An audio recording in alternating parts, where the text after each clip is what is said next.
There you are. I was worried you might stop to collect treasure chests opened by the Seelie along the way. It would have taken you so much longer to get here.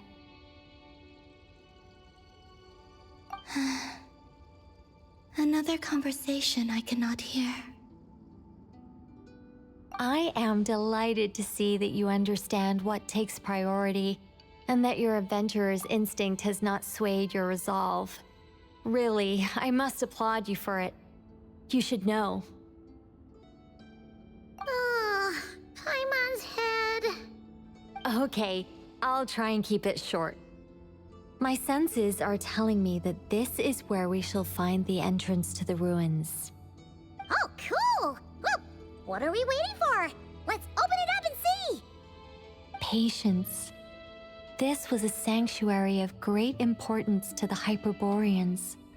A special process is required to open the gate.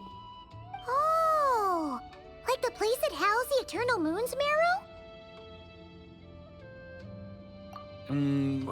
Okay, so what's the plan? Need us to do anything? And just the short version, if you can. Ah, all right then. I was planning to start with some background on the invention of these techniques. Are you sure you don't want to hear it? It's quite informative. Remember what you were saying about priorities? Fine. Simply put, we need 3 human representatives to successfully undergo a process of Kuvaki resonance. Think of it as a test from the 3 moon goddesses to see if the entrants are qualified, with the most recognizable qualification being Kuvaki. Pretty sure Lauma would ace that test. Oh, wait. But we need 3 people. I also have no doubt that the Moon Chanter would be qualified, but we would need 2 other people with the same constitution. Therefore, the most feasible method is not so much to follow the rules, but to figure out how the test functions and find a workaround. I've done some research, and it turns out the mechanism is rather crude. We'll simply need humans to stand before it who have sufficient Kuvaki energy within them. I'm with you so far. How do we get the Kuvaki in them? The easiest way would be transfusion. Take some Kuvaki from Nod Krai's soil, put it into the bloodstream, and get it circulating in the body. So we're going to cheat on the test? Precisely. There are other methods, but this is the simplest one. Cheating the system is much easier than trying to hide from it. Huh? Sorry? Does the idea of cheating upset you, Miss Lauma? No, that's not it. I suddenly had an idea. Oh, what is it? It's about Moon Prayer Night. I figured out a way for Kutar to join in the festivities. Huh? But as Paimon said, we need to have our priorities straight. Let's get back to the test. I'll follow up with Nefer on the festival arrangements. Oh, okay. Anyway, is this really the best method we have? A Kuvaki transfusion sounds dangerous, no matter how you slice it. If you think that's dangerous, wait till you hear the other methods. I'd be more than happy to go through them if you'd like. There are several. No need, we're good. Let's go with this one. Very well. Kuvaki transfusion it is. Now, I should mention that the risks can be greater or lower depending on individual compatibility. It would be rash to simply infuse the Kuvaki and hope for the best. If the body rejects it, the reaction can be quite severe. The symptoms are similar to another condition that some people living here suffer from, known as congenital Kuvaki sensitivity. So, before we execute our plan, I will perform a simple test of my own to see who is compatible and who is not. Once that is done, we will have to complete the resonance process as rapidly as possible. The participants must remain stationary while the Kuvaki circulates and bonds with them, and they mustn't eat or drink anything. What? No eating or drinking? That's some hardcore fasting. They'll all be monks by the time they're through. 3 days,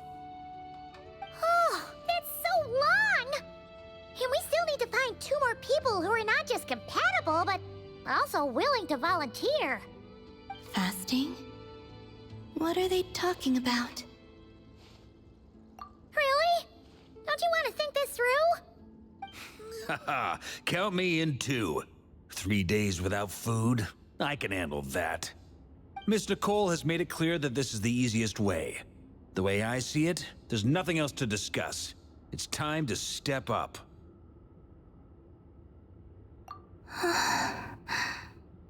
Yeah, you're right. In that case, Paimon volunteers to be captain of logistics.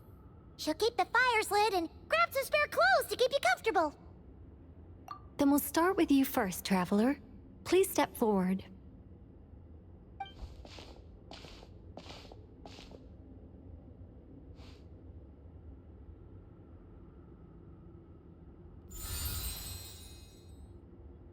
How's it going? Do you feel anything? How about now?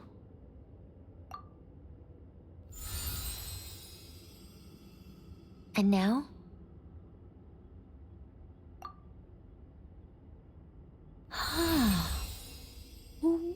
What about now? You guys, it's not a competition, you know. All right, I'm officially impressed. Even as a descender, you can withstand far more than I imagined. It's like I summoned a giant stone titan to arm wrestle you, and your arm hasn't even moved an inch. In my last attempt, I infused 5 times the amount of Kuvaki required. Yes, safe to say, compatibility won't be an issue for you. You're eligible to join. You're next, Mr. Varka. Sure, here goes nothing. All right, I'll start where we left off. 5 times the required Kuvaki dose.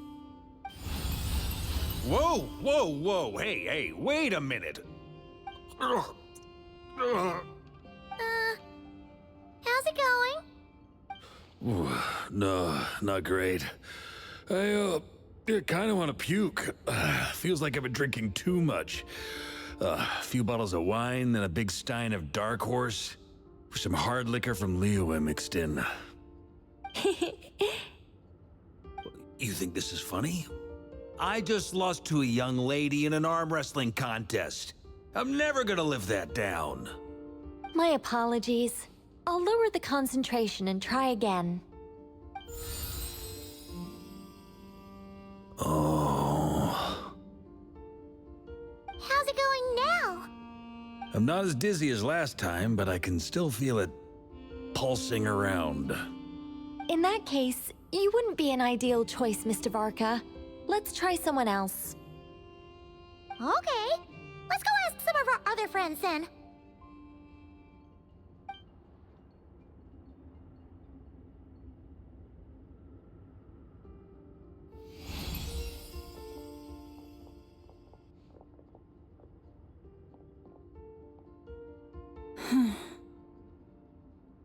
No surprises here, Miss Moonchanter. You're perfectly compatible. You may join.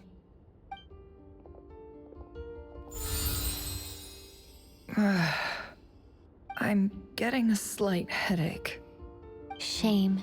You were so close. Whoa, I'm itching all over. Allergic reaction. We can't have that. Huh? Well, are you gonna start a what? The Hexen Circle is an organization that cares for and protects children. We will not have them do dangerous things. Not even tests.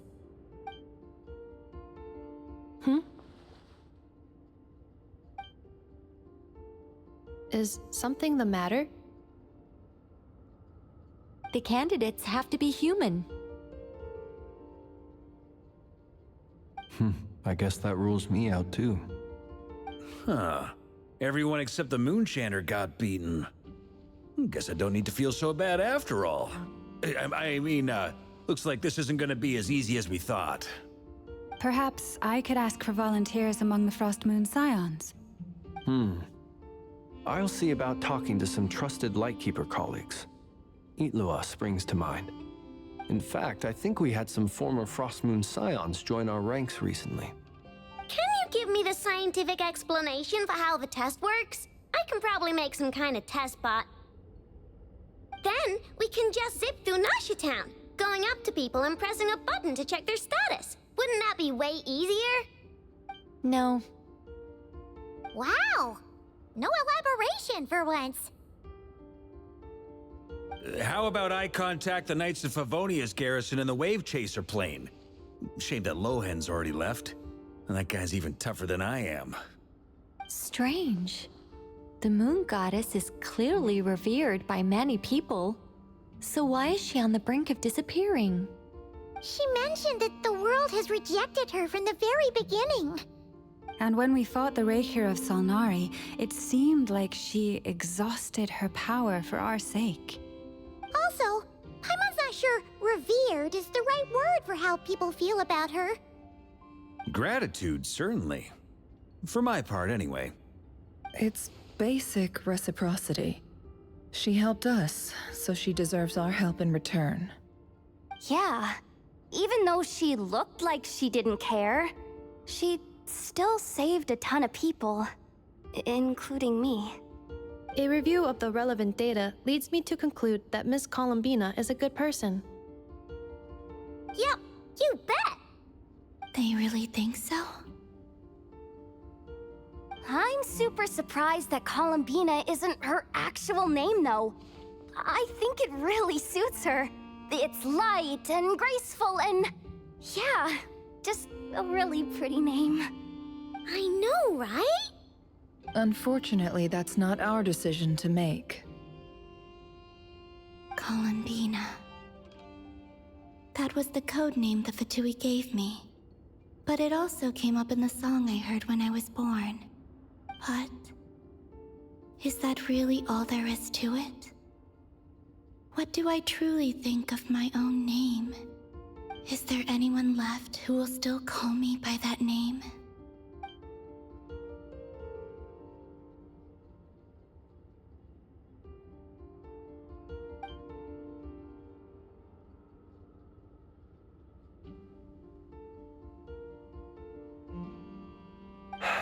Moonprayer Night is getting closer by the day. We're running out of time. We need to look for other candidates. Then allow me to try. Huh? What are you doing here?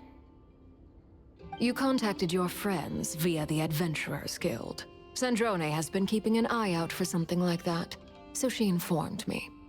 Since I have the ability to accommodate a moon marrow, I should prove to be a suitable candidate. Arlecchino. When can we begin? I see. We can begin right away.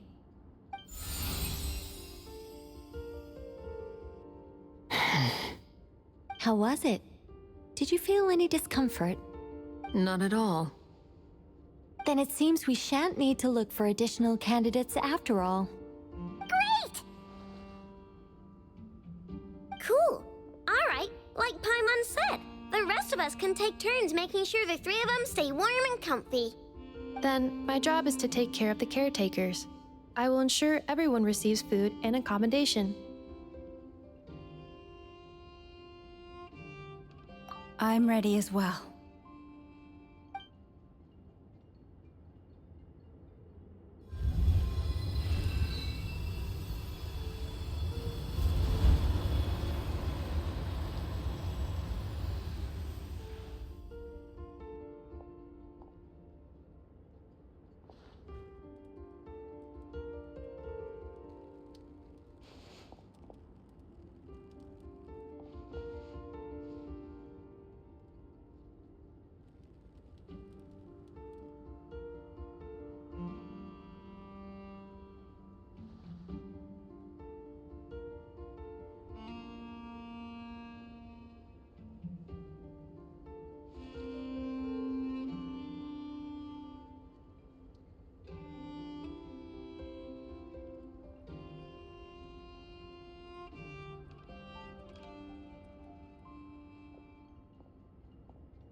The work is done. The sacred scroll shut. The stars grow dim, the people silent. The white sun sets, the silver moon rises. O path to the temple, appear now before us.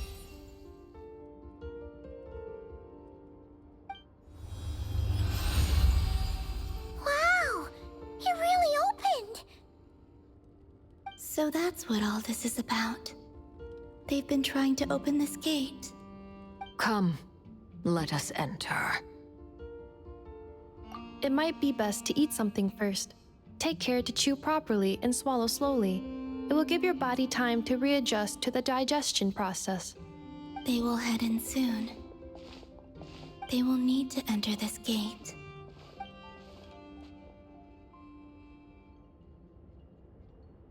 Huh? I cannot pass through. Is it because I have no physical body? It has been 3 days. My strength has all but completely faded. Can I really hold on until Moon Prayer Night?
Have you decided where you will go from here? If not, why not find a patch of soft grass and rest a while?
I have confirmed that you are all in good health. With that, my work is now complete. Congratulations are in order.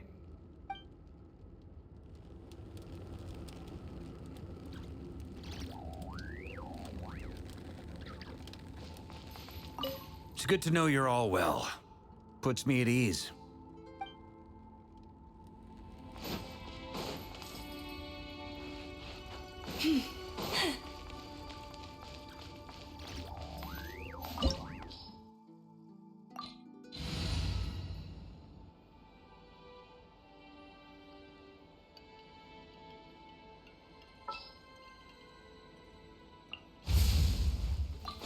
Archon reporting for battle.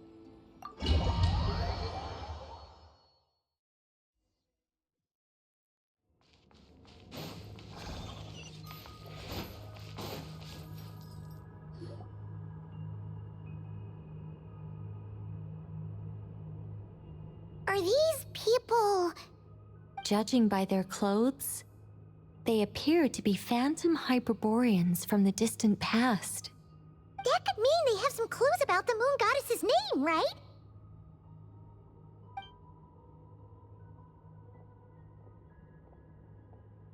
Hey there! Could you tell us what the moon goddess's name is? Sorry. That's probably a weird question, huh? How do we explain this?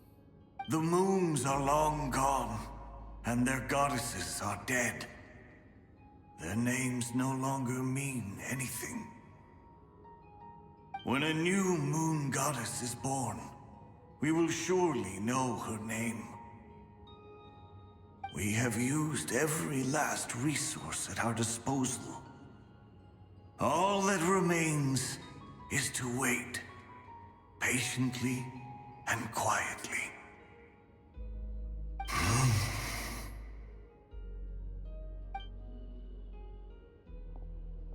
Were the people of the past all this devout? It looks like this phantom doesn't intend to converse with us any further. Surely the new moon goddess he speaks of must be Columbina. Alas, Kuthar's birth came long after the age in which he lived. But, maybe if we find a phantom from a more recent age, they might know Columbina's real name. True. Keep an eye out. We should be able to tell which era they're from by the clothes they wear. Yeah, you've been pretty talkative this whole time. What changed? Oh, nothing. I'm fine. You all make good points. When the Hyperboreans speak of moon goddesses, they mean the three from truly ancient times. I can't imagine they would know anything about our current moon goddess. There once was a time when the moon goddesses blessed them greatly and protected them from harm. So, when the war between the gods and dragons plunged the world into chaos, it seems they looked once more to the moons for help, praying for a new goddess to be born. Yeah, that checks out. Let's continue on. Who knows what else we may discover?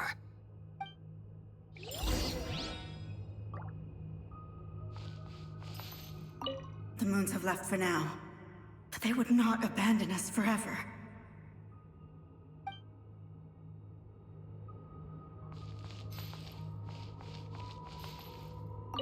When the moons rise again, we shall receive their protection once more. Even in the darkest hour, there is always a way out.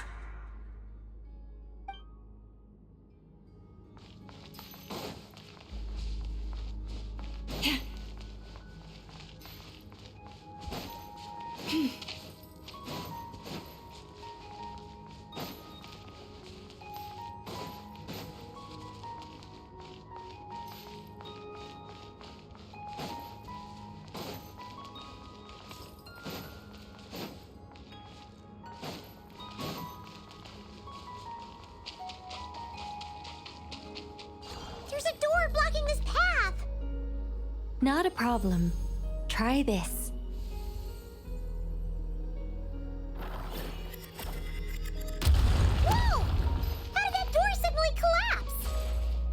This device was maintaining the door's integrity. Remove the core, and the device stops working.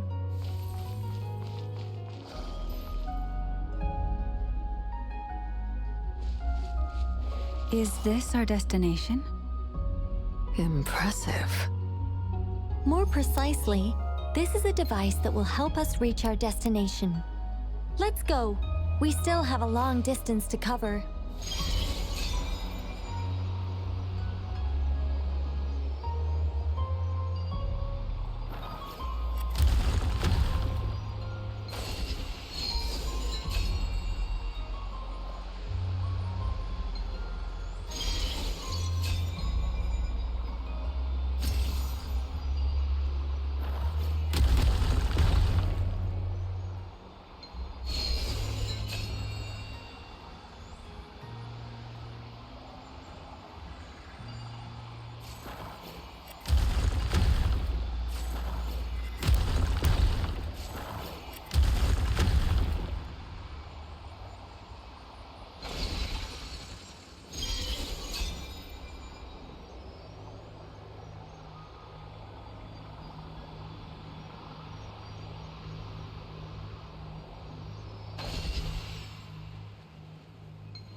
Let's try that device again.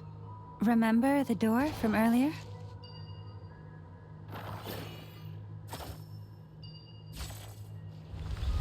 Huh! So it works in reverse, too!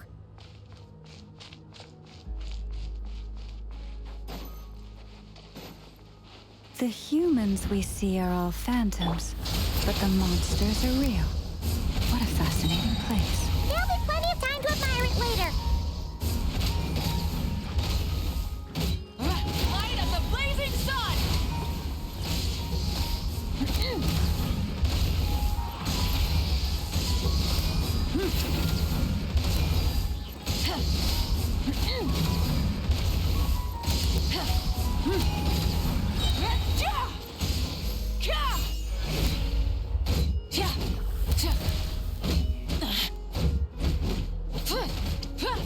Go as one! Leave this place.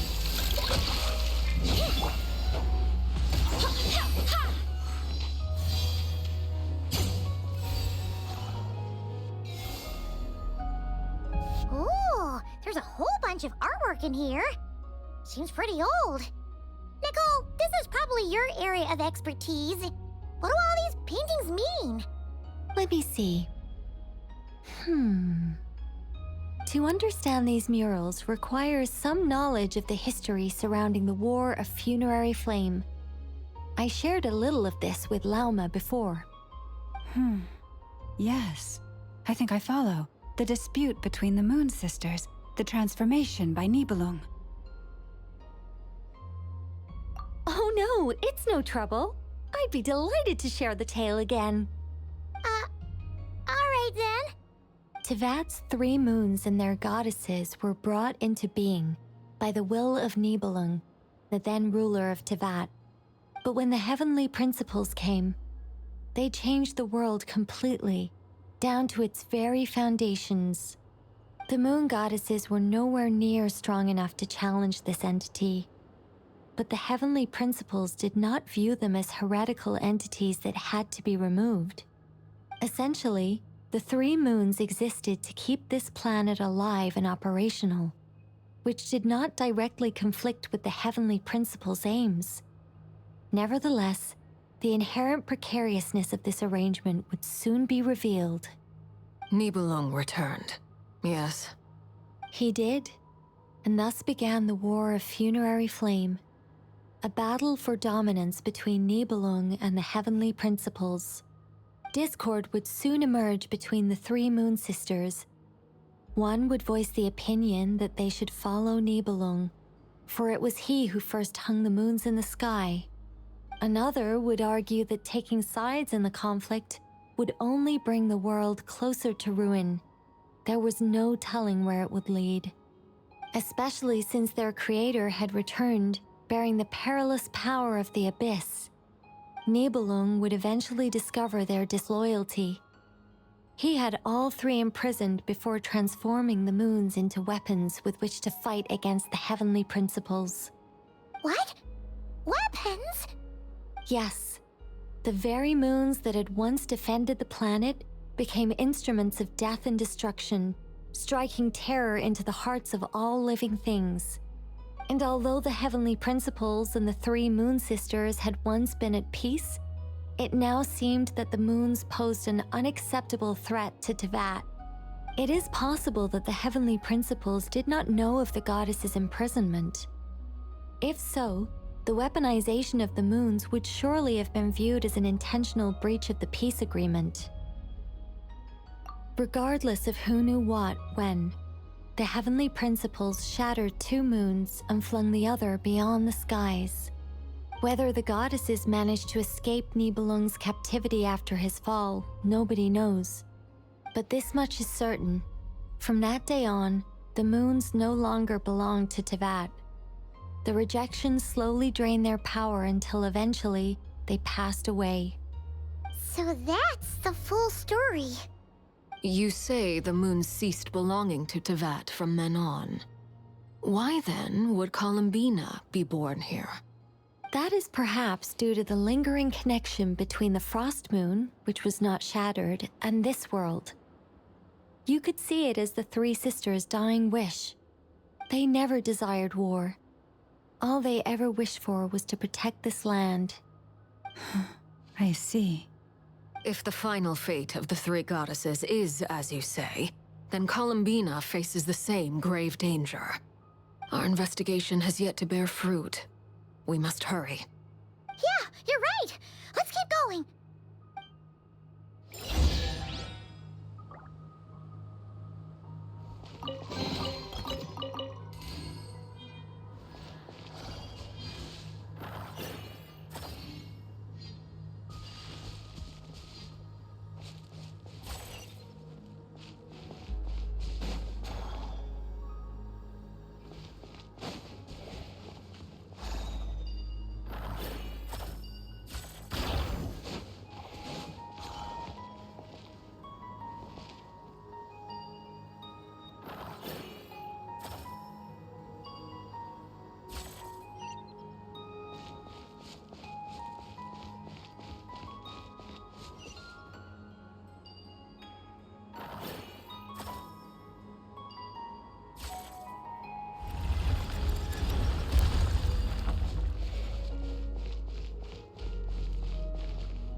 Should we trust him to keep his promise?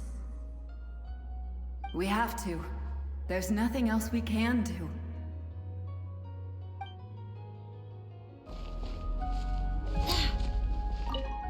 Why?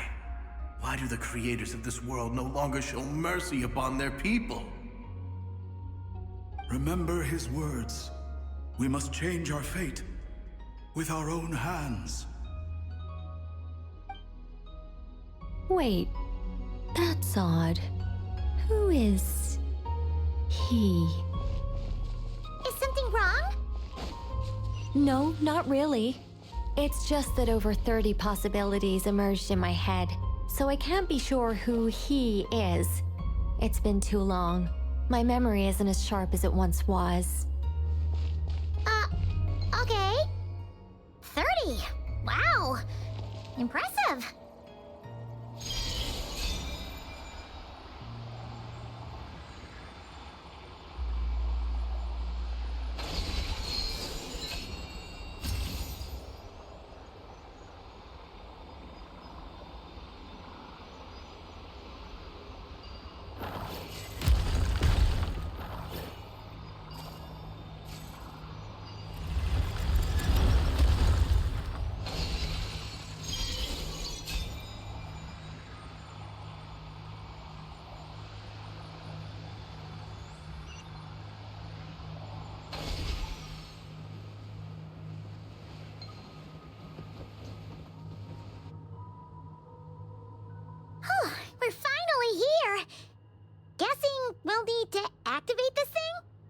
Indeed.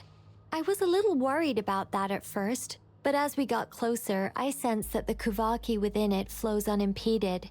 It should be functioning normally. The only issue is how to activate it. It's looking a little worse for wear. What about the cores from some of the other devices we've seen? Can we repair it using those? In all likelihood, yes. I imagine that would have been the Hyperborean's backup plan. Let's look for some cores.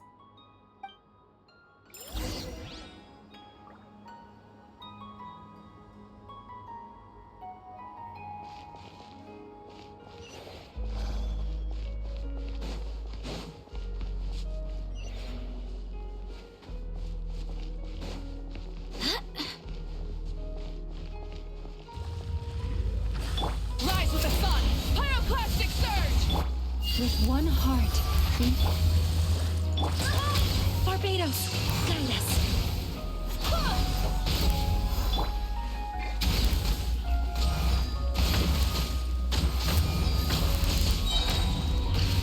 Breath from the sky!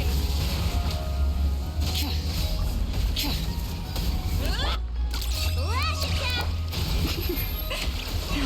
You poor lost lamb.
Walk up, then jump down.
That should be enough cores. Let's head back.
The device is up and running. It's hard to believe that the ancients were capable of constructing such things. Paimon sees our destination! It's right up ahead! Yes, let's go.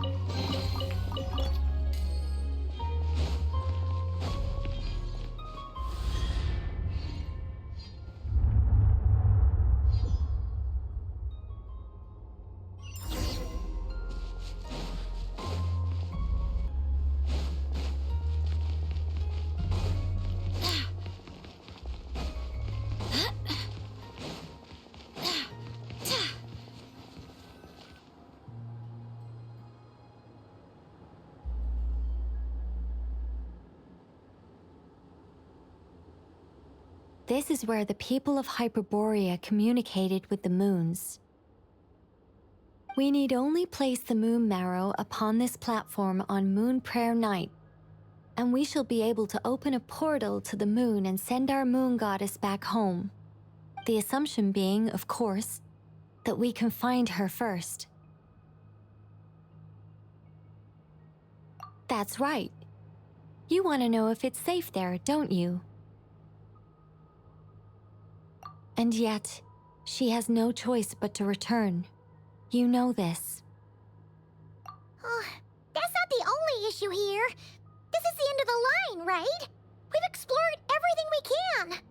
And despite looking at historical artwork and talking to people from Hyperborean times, we're still no closer to learning Columbina's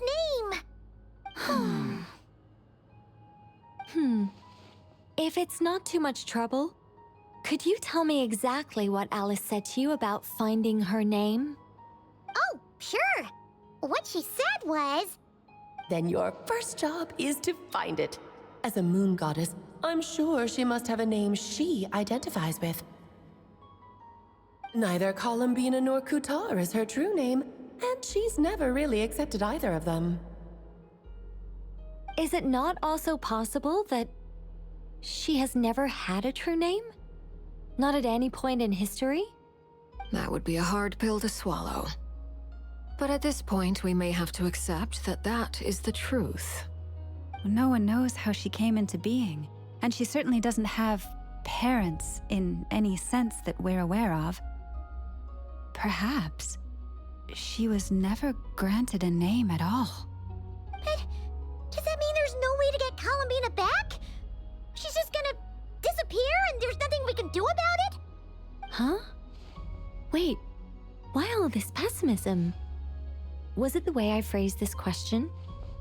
You all seem to be taking this in completely the wrong way. Well, just because she's never had a real name in the past doesn't mean she can't have one now. What? Think about what Alice said again. She never once said that you'd have to find a new name, did she? Are you saying what I think you're saying? Yes. Names are anchors that connect us to the world. If she doesn't have one already, then all we have to do is create one, no? It's like... yes. Traveler, when you first arrived in Teyvat, do you think you would have turned around if someone behind you shouted, "Hey, Tumaini"? But what about now? I understand what you mean. Life is a long journey. Even the friends and family by our side can change over time.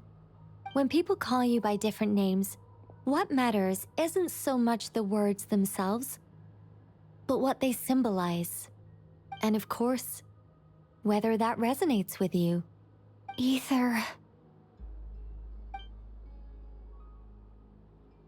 So, close your eyes and picture the moon goddess in your mind.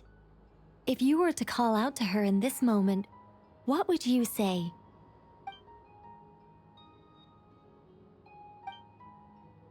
Columbina. Columbina. Paimon would call her Columbina too. She has long forsaken everything that Kutar represents. I think from now on I should call her Columbina too. Well, it sounds to me like you found your answer. Are you sure?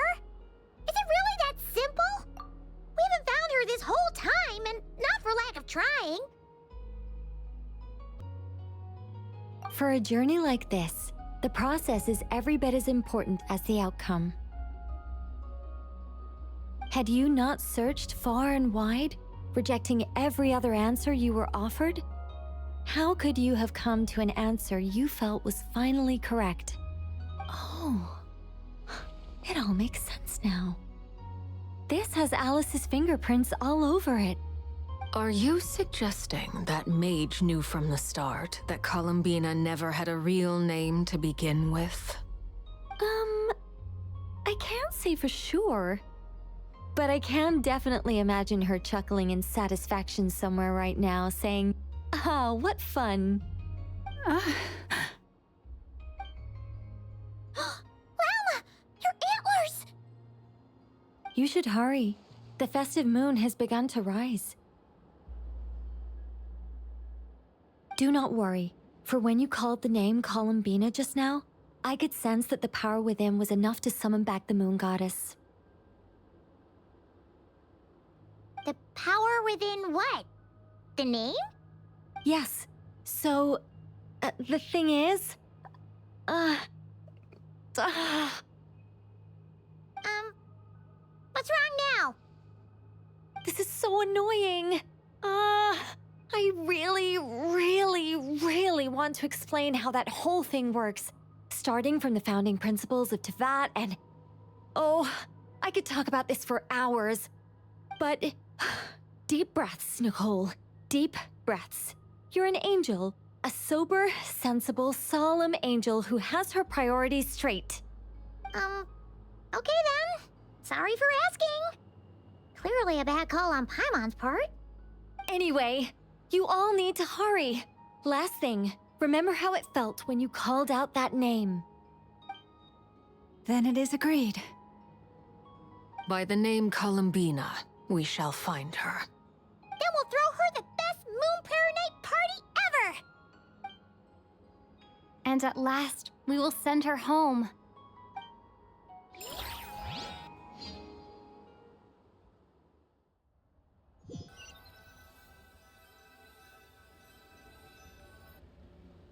I can barely move anymore.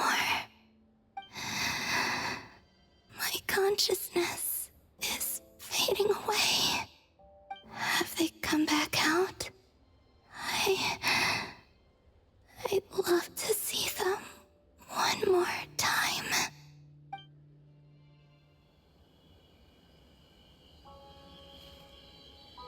They didn't make it.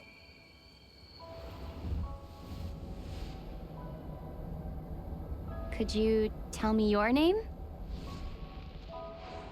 My name is... Columbina!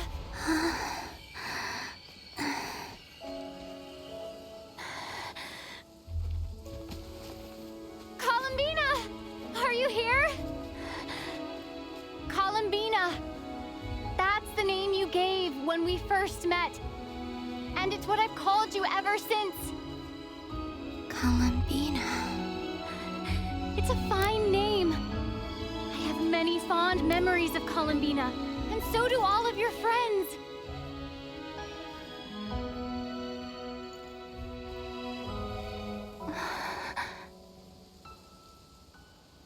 If you like this name.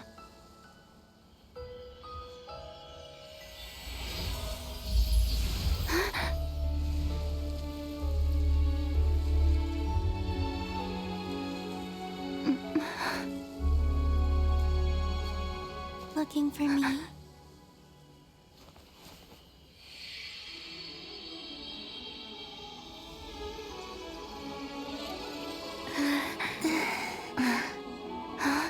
I like it.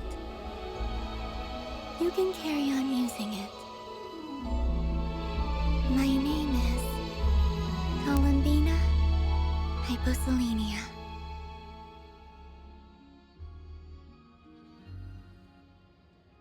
Columbina Hyposelenia. That's a wonderful name. I never thought that Columbina would become my real name. But after I met you and my other friends, the things that this name stood for slowly began to change. It went from being a Fatui code name to something my friends call me.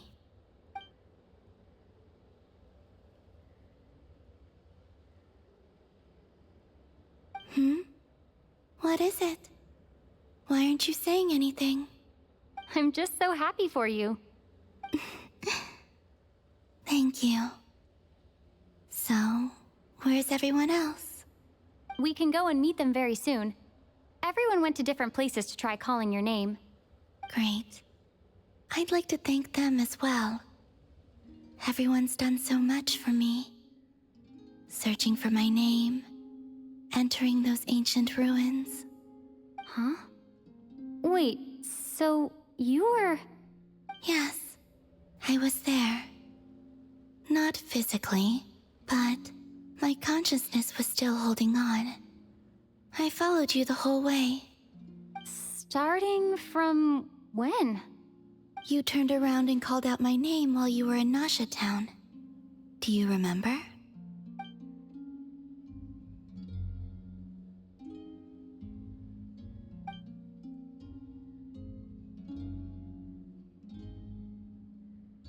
Let's go. We don't want to keep them waiting. Sure. In that case, come with me. But...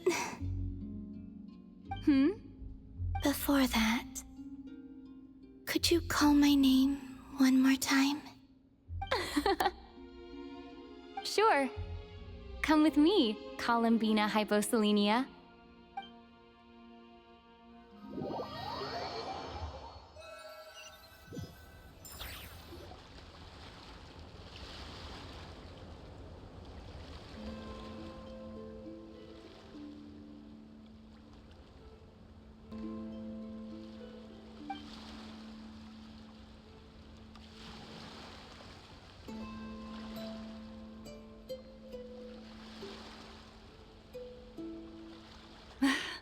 Columbina!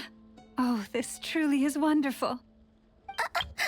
Llama, I can't breathe.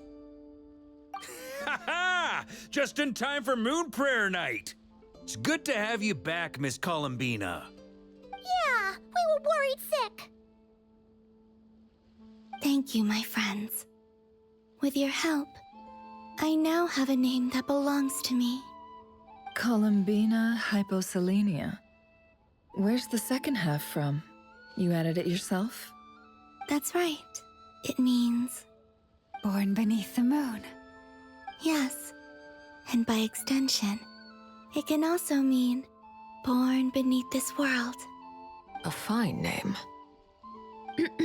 Now, as much as it pains me to interrupt this beautiful reunion, I feel obliged to remind you that the Moon Prayer Night celebrations in Nasha Town have already begun. Don't you want to enjoy the festivities? There's so much to see and do. And some of the ambient lighting and entertainments were sponsored by the kind souls in the Hexen Circle. Nicole? Why have you turned into Dodoko? So you're Miss Nicole. Thank you for helping us, and for helping me find my name. It's nice to finally hear your voice. You're quite welcome. Guiding lost people to hidden treasure is what we Seelie do. And if you ask me, spiritual treasures are far more precious than material ones. Chests are all well and good, but this was what it's all about. Ah, so satisfying. Anyway, I had to go help Alice. It seems like she ran into some trouble. That's why I couldn't be here in person. But don't worry, we're with you in spirit. We'll be celebrating right along with you. Keep an eye out for the Hexen Circle's festive stalls in Nasha Town. I think you'll like what we came up with. Alice said she even managed to rope B in this time. The Frost Moon Scions have also prepared various attractions. I believe Aino, Ineffa, and their crew are setting things up as we speak. On that note, Nefer, about that request I made. It's all in hand. Yehoda is on site to ensure that everything goes off without a hitch. Wonderful. In that case, Traveler? Huh? Come on, Columbina. It's time to celebrate the best moon prayer night ever.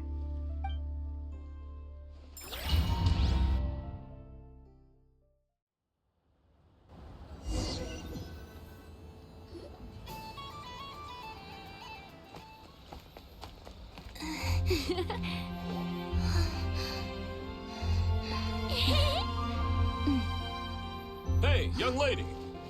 Would you like some moon prayer night candy?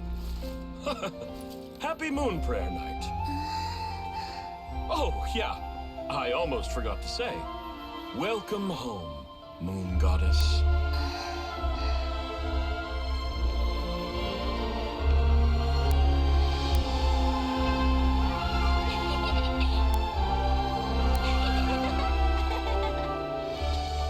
Welcome home, Moon Goddess. Welcome home, Moon Goddess. Welcome home, Moon Goddess. Turning Nasha Town into her home is a festive gift. A rather brilliant idea. Perhaps this is what Krai, Columbina's home, should have been like all along.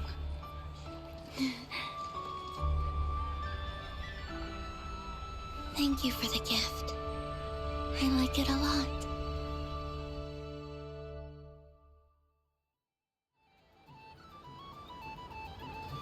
This feels like the surprise of my life. I do. I never imagined I'd ever get to enjoy Moon Prayer Night with everyone so freely. If you're happy, we're happy. Quite a strategy you came up with. Hide the tree in the forest. It's not your usual style, Lauma. Is there something about Moon Prayer Night that enhances what's in your head as well as the antlers on top? Apparently so. It even inspired a perennial penny pincher to use their resources for a greater cause. It truly is a magical festival.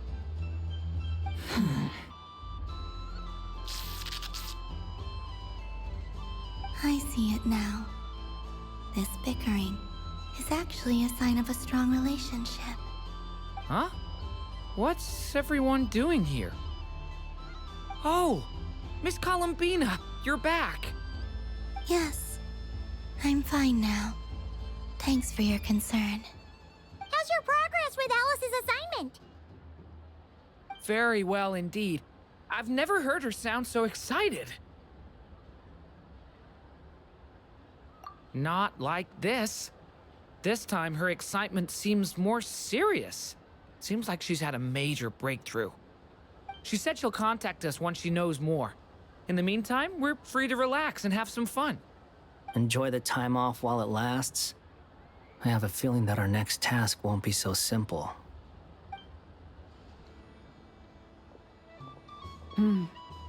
I should go. I still have a few things to attend to at the Frost Moon Scion stall. And I think I'll take a look around. With any luck, this once-in-a-year festival will come with once-in-a-year opportunities. Hold up a second. Where's Varka? I believe he made a beeline for the flagship the moment he entered Nasha Town. Ah, that's Mondstadters for you. They know what they want when festivals roll around. Goodbye for now, Columbina. I hope you have a wonderful night. I will.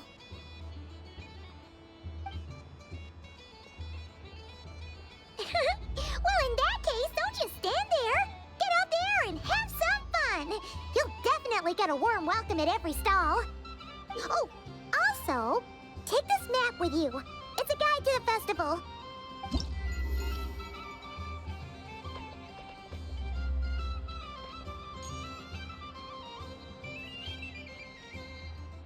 The Frost Moon Scion stall is over here.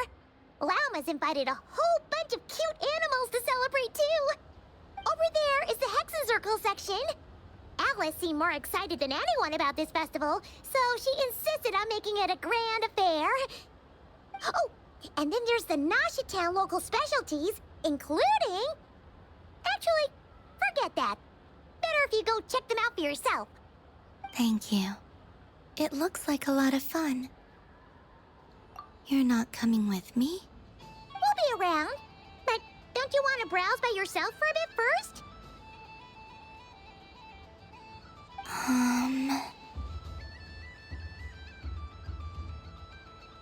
Yep.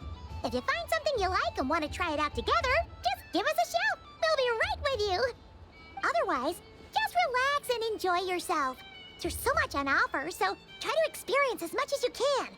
And don't forget to stuff yourself with all the delicious festival food.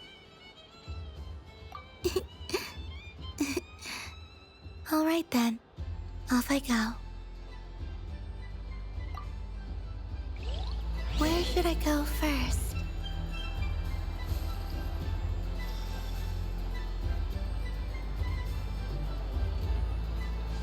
This must be the mage's stall. It feels like I've entered a fairy tale. Ah, how lovely.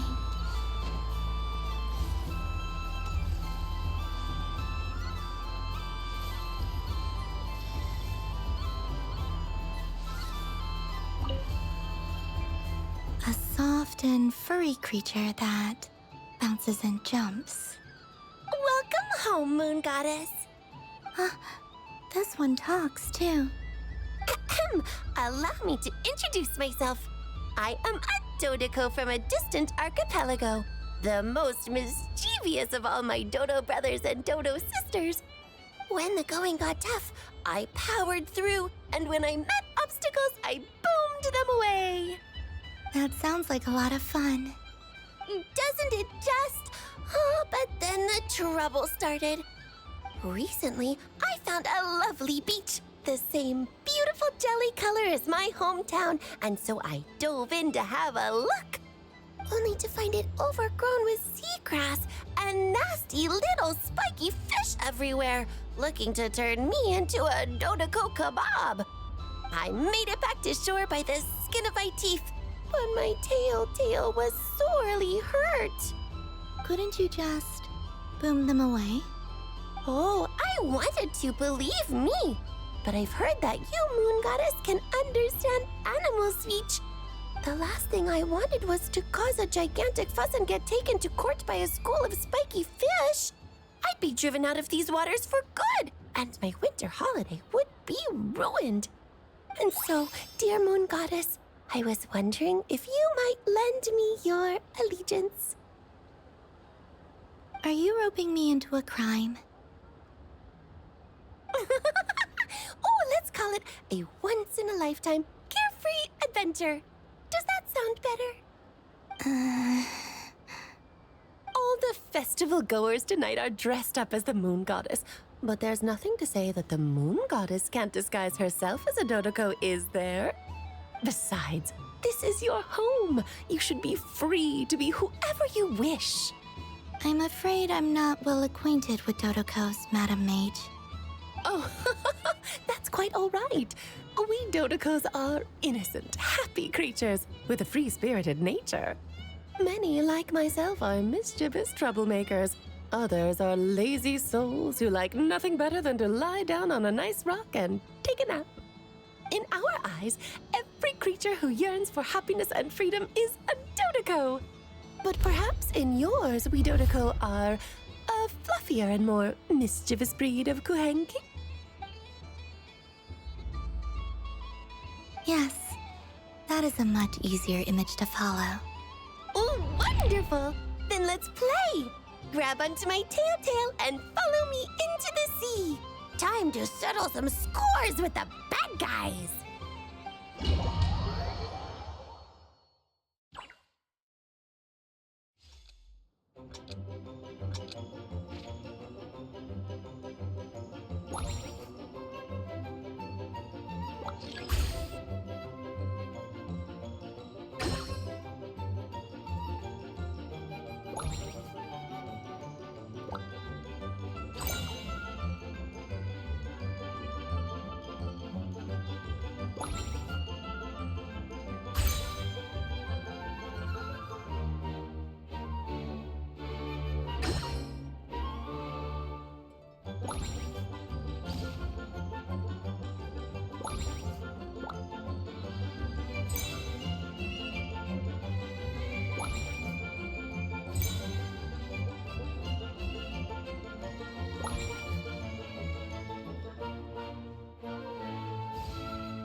remarkable talent. So, what do you make of it? The use of Jumpy Dumpties doesn't come as naturally to me as Kuvaki, but their unpredictability makes it fun. I think they call this novelty. Indeed! And how did it feel blowing those pesky nuisances away? Not bad. Any guilt? What do you mean? Oh, wonderful! Lovely answers to all 3 questions. You've passed the safety test. Now I can give this special bomb to you as a souvenir. Remember, if you find any meanies living on the moon, you can use this to boom them into oblivion. I will.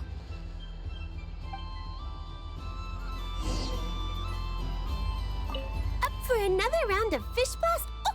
Of bye-bye, bad fishies. Of course. Feel free to come back whenever you like. There's always time for a dodo venture.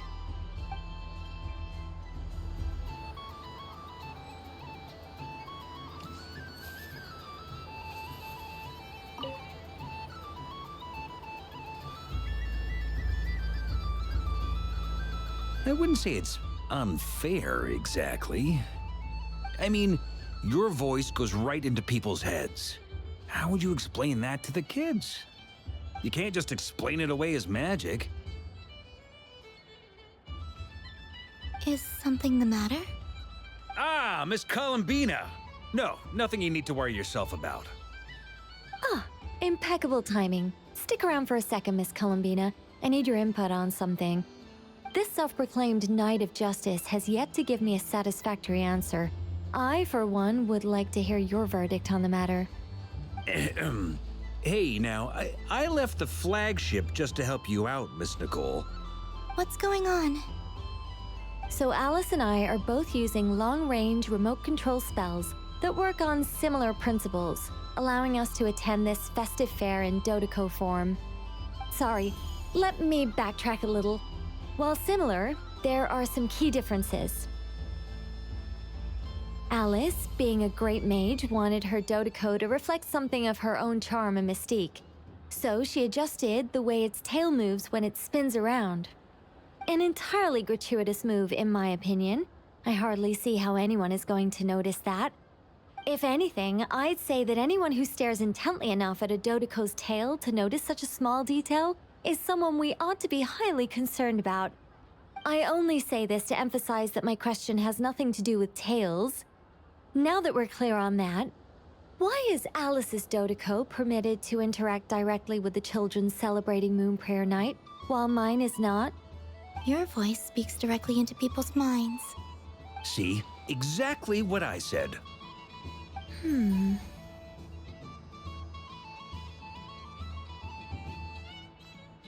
Miss Nicole? Ugh, I can't stand it. I know that probably makes me sound like a whiny child acting out in front of their parents. And it's a little embarrassing now that I think about it. But hey, I've said it now, I can't take it back. That would be even more embarrassing. Also, don't go reading too much into that analogy.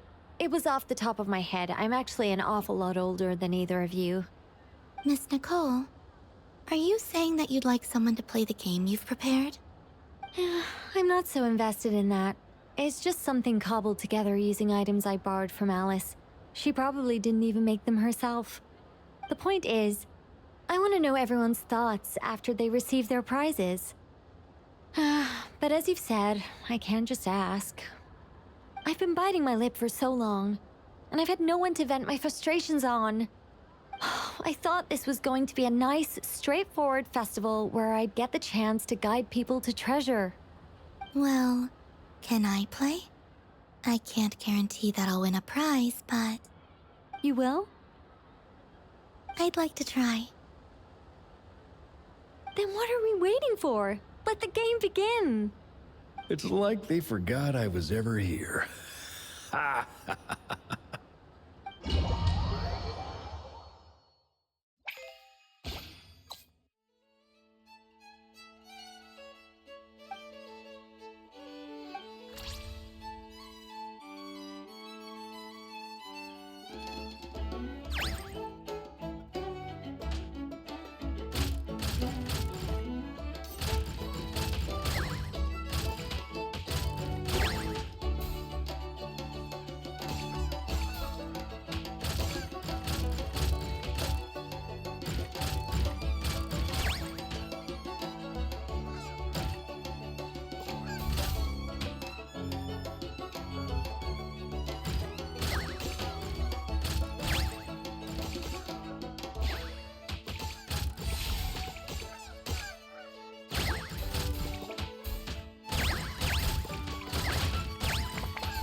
Congratulations, Miss Columbina!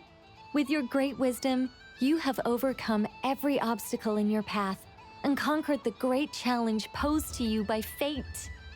Fate? Well, something to that effect. If you'd prefer something more poetic, it could be the icy winds or the dawn. Anything you like, really. You could even go with the challenge posed to you by Dodeko, if that's what you're into. Anyway, you can take or leave my suggestions. Moving on. All my hopes are now resting on this. Can I open it now?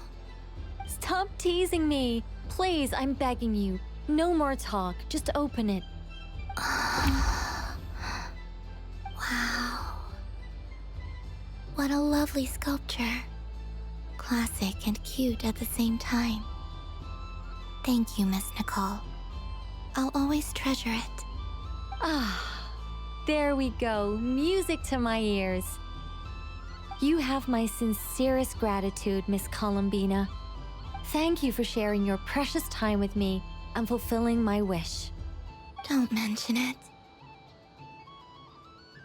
You've all done much to help me.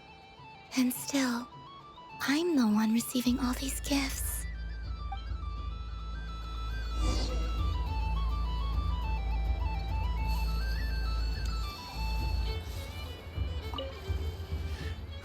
It'd be rude to just leave without saying anything.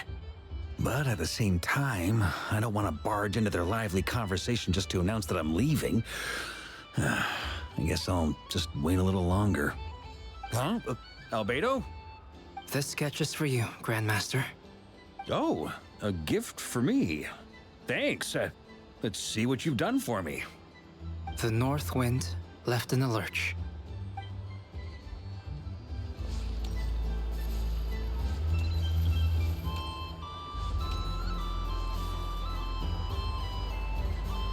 But I was aiming right at it! Aw, what a pity. I saw it with my own eyes. You were so close. So very close. That's not true! It dodged out of the way right as I was about to snag it! I'm sorry? You heard me! This paper frog can move! I swear!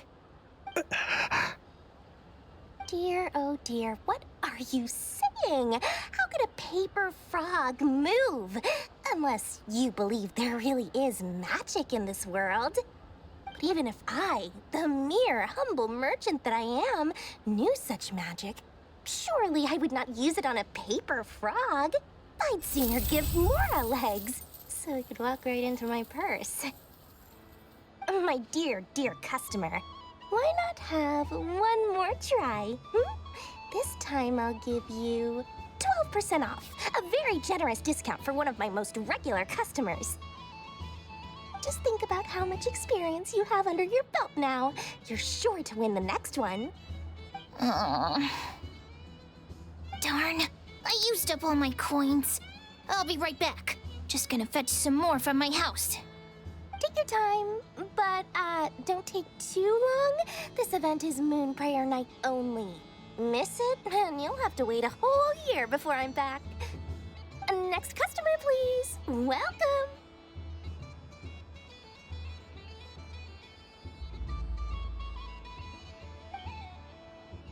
Hello. Whoa, whoa! What's this big one doing over here? How do I tell my employees not to go running around this time? Shooting them a glance won't work. I haven't known them long enough. Dory? Why, hello there, Miss Columbina. Would you like to play my ring toss game? The rules are very simple, and it's easy to get the hang of. How much for a round? Oh, first time's free. Not a single mora. After that, well, we can cross that bridge if and when we come to it. But with your sharp sharp skills, I'm sure you'll win all the prizes in one fell swoop. That was an obvious enough hint for them, right? Right?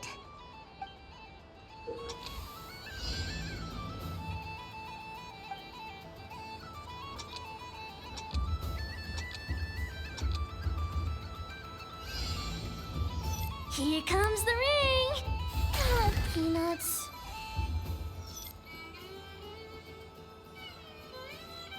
Change tracks. Roselle, should we move or not? Just a tiny bit. All right, then I'll... Oh, sugar plums, not the clock hands. How do I move the legs again?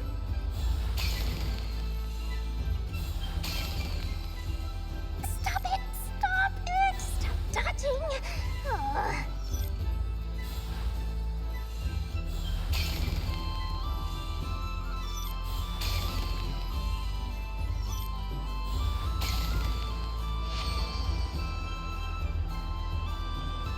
Let's see now. Let's see. Wow, very good. That's the highest score we've had all night. And here's your prize. Now, how about another round? As for the cost... Happy Moon Prayer Night, Miss Columbina. Happy Moon Prayer Night, Durin and Hat Guy. Are you here to play the game? Yes.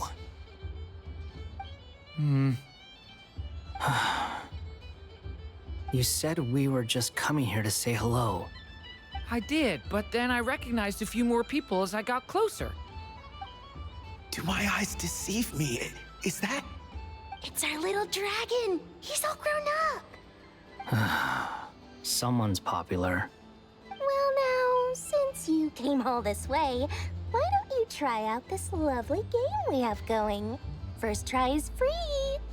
He'll have a go. I'll pass.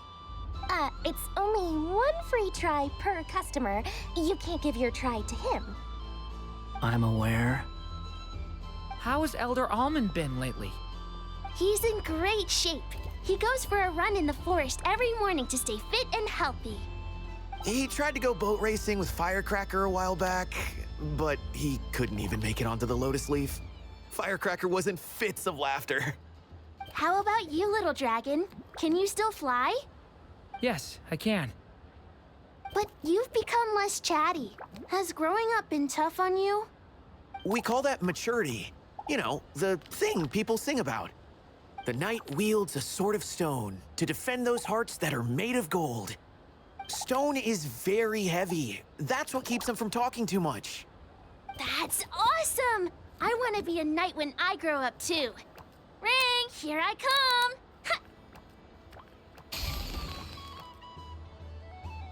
Oh, the hat-wearing man. I never thought I'd see you again. You seem more determined than when I saw you last on the train. If you say so. Oh, I do say so. The people you once helped see it clearly.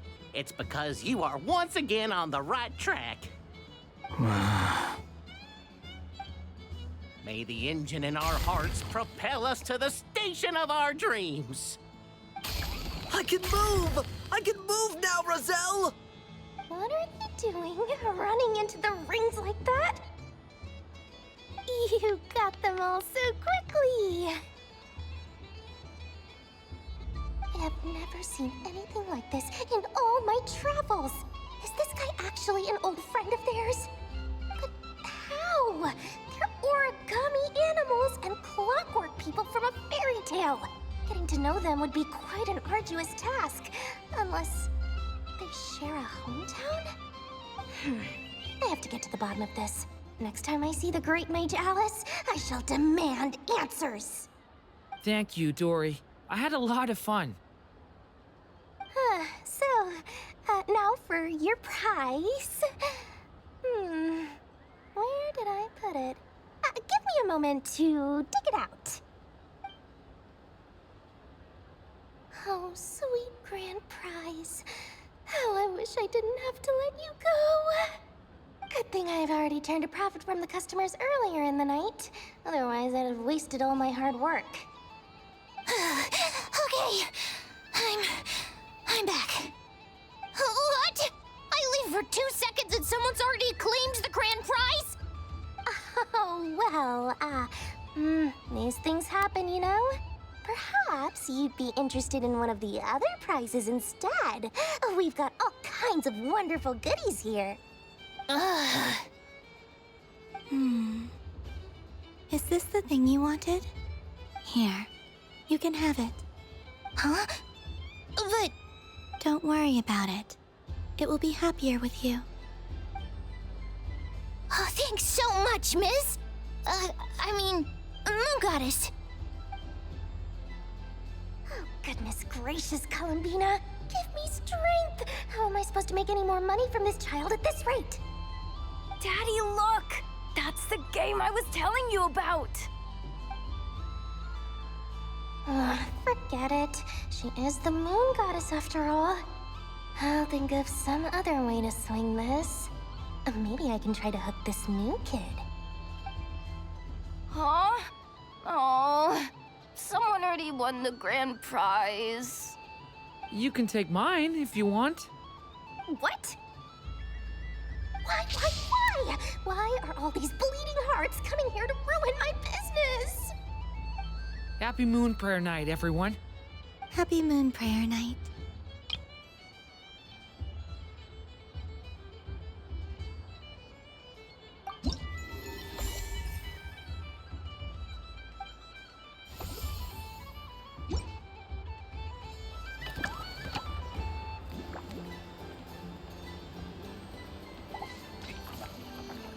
If all the prizes are gone, I might as well close up shop for the day.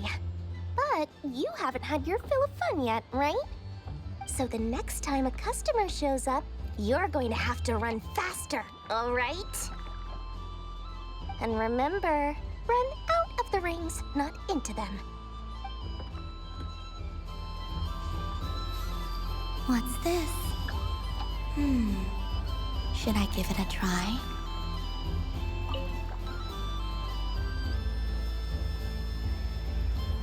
Come on, Citrus. One more round. Just one more. But my neck... oof. It's acting up again. You should take a break. Health comes first. Yeah, don't push yourself. We'll find someone else.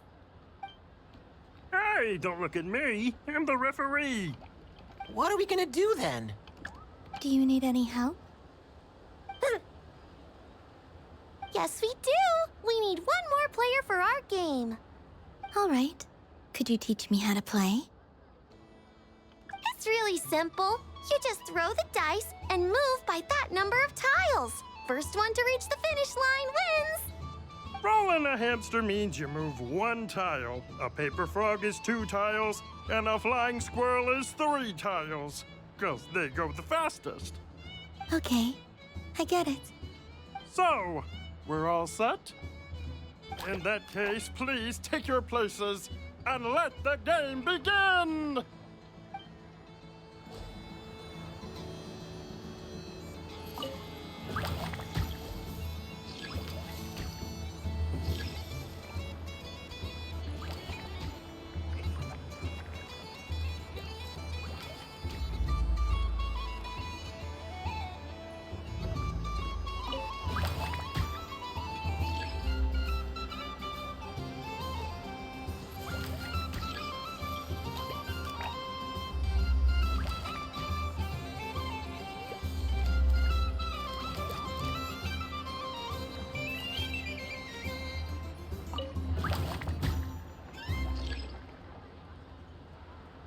And the winner is the Moon Goddess! Congratulations!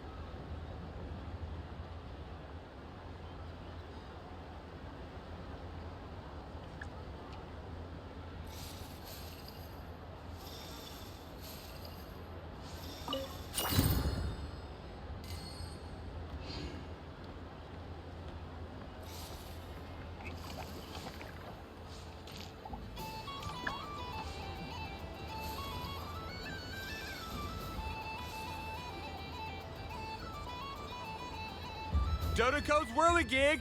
Come check out Dodoco's Whirligig! Ah, welcome home, Moon Goddess. Might I ask what this is?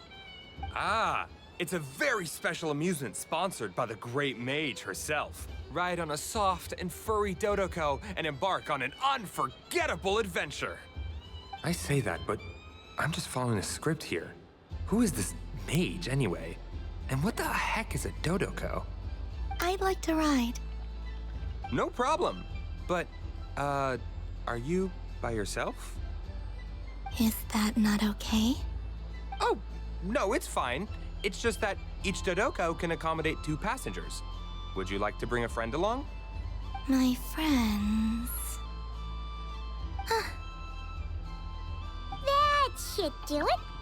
Now, we just need to get everyone else to draw something on it too. But we gotta keep it a secret from Columbina. Traveler?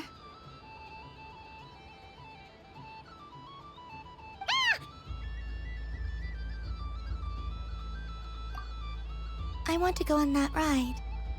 Will you join me?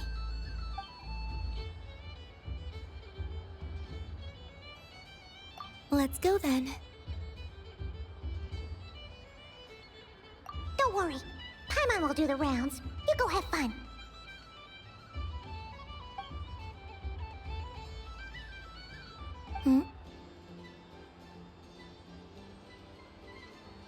All right. I think we have to wait in line over there. Please take your seats. For safety reasons, you mustn't try to leave the ride before it comes to a complete stop. All right, you're all set. I wish you both a wonderful journey.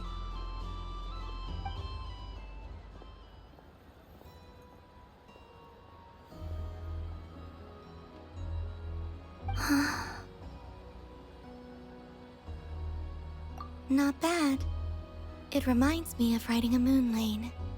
Sometimes, the Kuhenki circle around me like this, playing their beautiful melodies. Yeah, I'm going to miss them.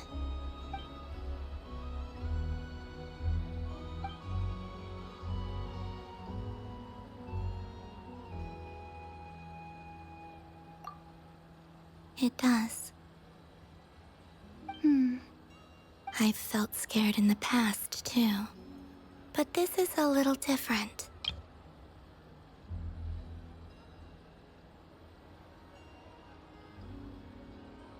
You know something? I got to see a lot of fascinating things during my disappearance. I saw how the Frost Moon Scions act around their families.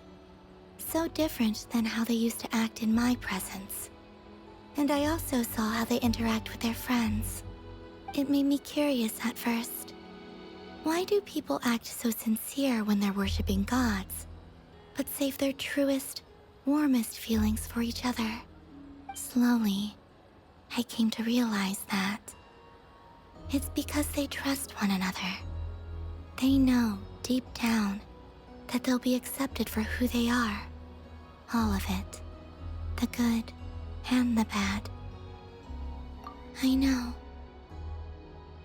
I knew it the moment you started calling out my name. What I fear now is the end. I fear losing all this the very night I have gained it.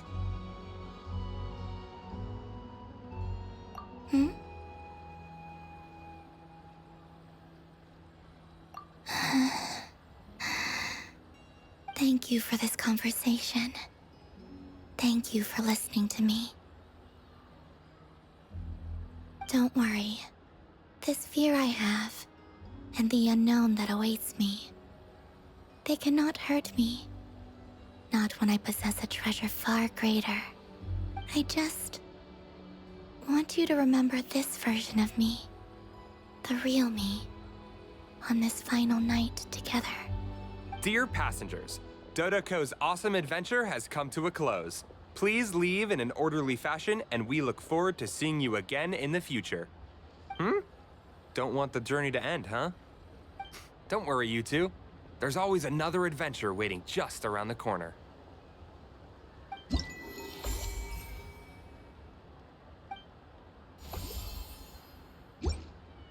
So this is the Frost Moon Scions area. It feels very familiar. But everyone looks much happier than usual.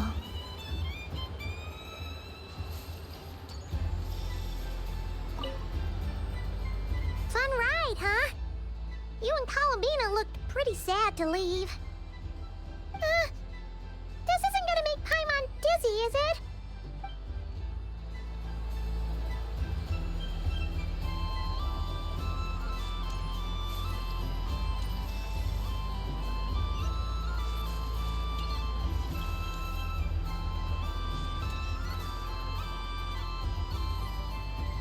Wow, the Frost Moon Scion's stall looks kind of plain, but it's pretty cool once you get into it. I don't go to Hisi Island much, but it's got that, like, old world cultural feel. And if culture means we get more festivals, I'm all for it! Hello, Yehoda. Columbine... hello, Moon Goddess. That was too close. I almost gave the game away in front of the staff. Oh, wait, what's the deal with her shoes? They don't make a sound when she walks. I could do with a pair of those. Do you like balloons too? Balloons? Oh, you mean those? What's so fun about balloons? I'm not a kid anymore. They're probably more up Aino's alley. Yes. The animals seem very curious about these strange flying objects. I was drawn here by their voices. I recently learned a fun new game you can play with balloons, so I decided to come and give it a try.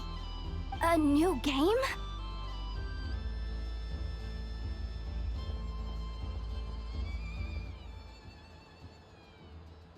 Hello. Welcome home, Moon Goddess. Here to buy some balloons? Yes. Could you give me a few that haven't been inflated yet? Are you sure? I guess it's not a problem, but...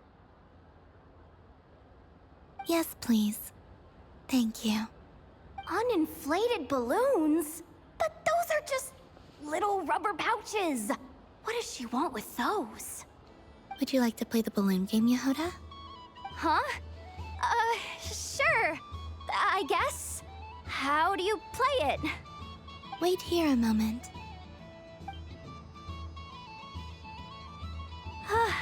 Oh. This is so weird. What have I got myself into now? I thought I saw Columbina nearby. Uh-oh! That's the Fourth Harbinger! Although she's helped us out quite a bit, she's good people, right? Is she looking for Columbina? Oh, guess that's my ticket out of here. I'm not sure my heart can take being sandwiched between two Harbingers.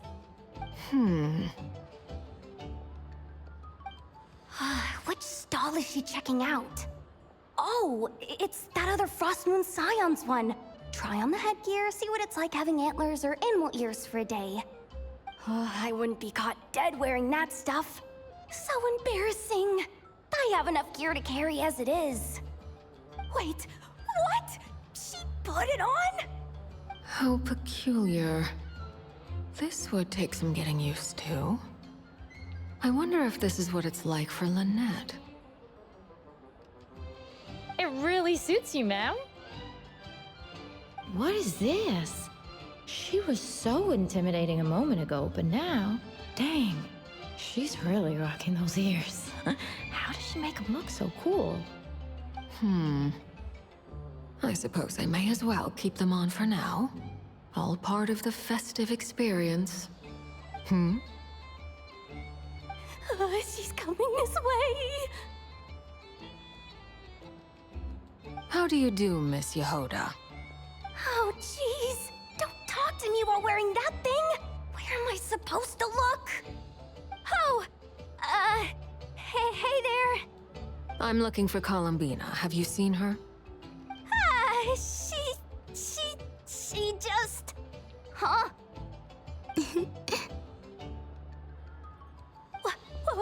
Wait, is that what she meant by balloon game?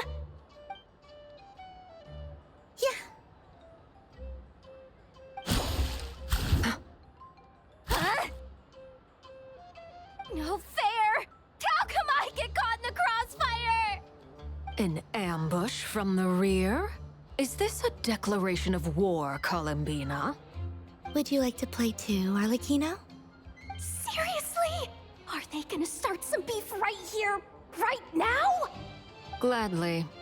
That said, I believe there is another who would like to join. Boss Nev! Thank goodness! You've gotta get me out of here! Things are kicking off big time! Hello there. I'd like 10... no, make that 20 balloons, please. Uninflated. What?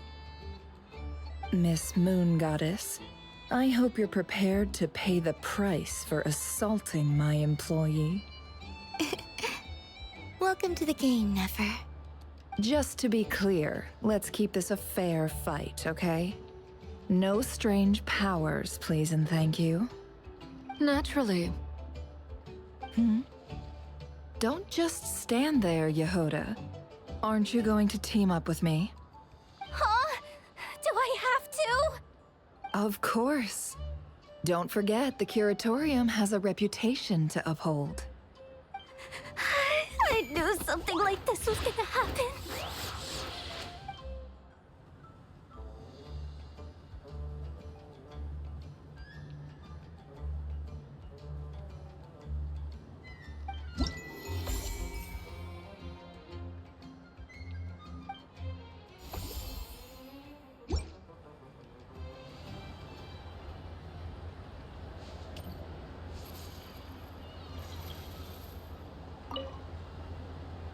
Welcome home, Moon Goddess.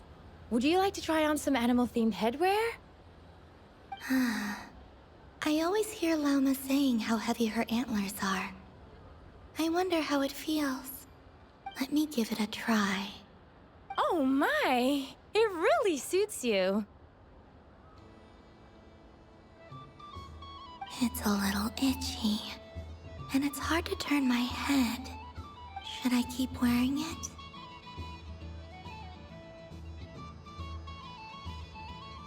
How does this look?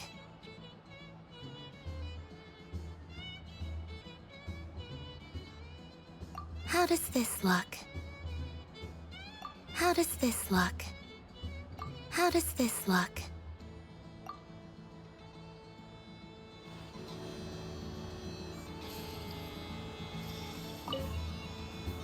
I've seen Lenny and the other children play this game before.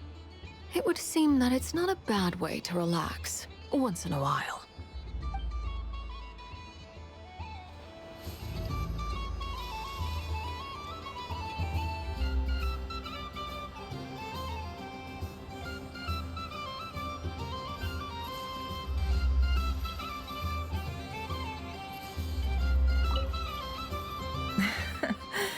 That was fun.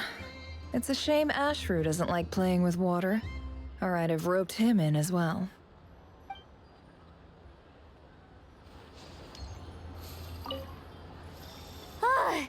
I just had a water fight with 2 Fatui Harbingers. Pretty scary, but also surprisingly fun.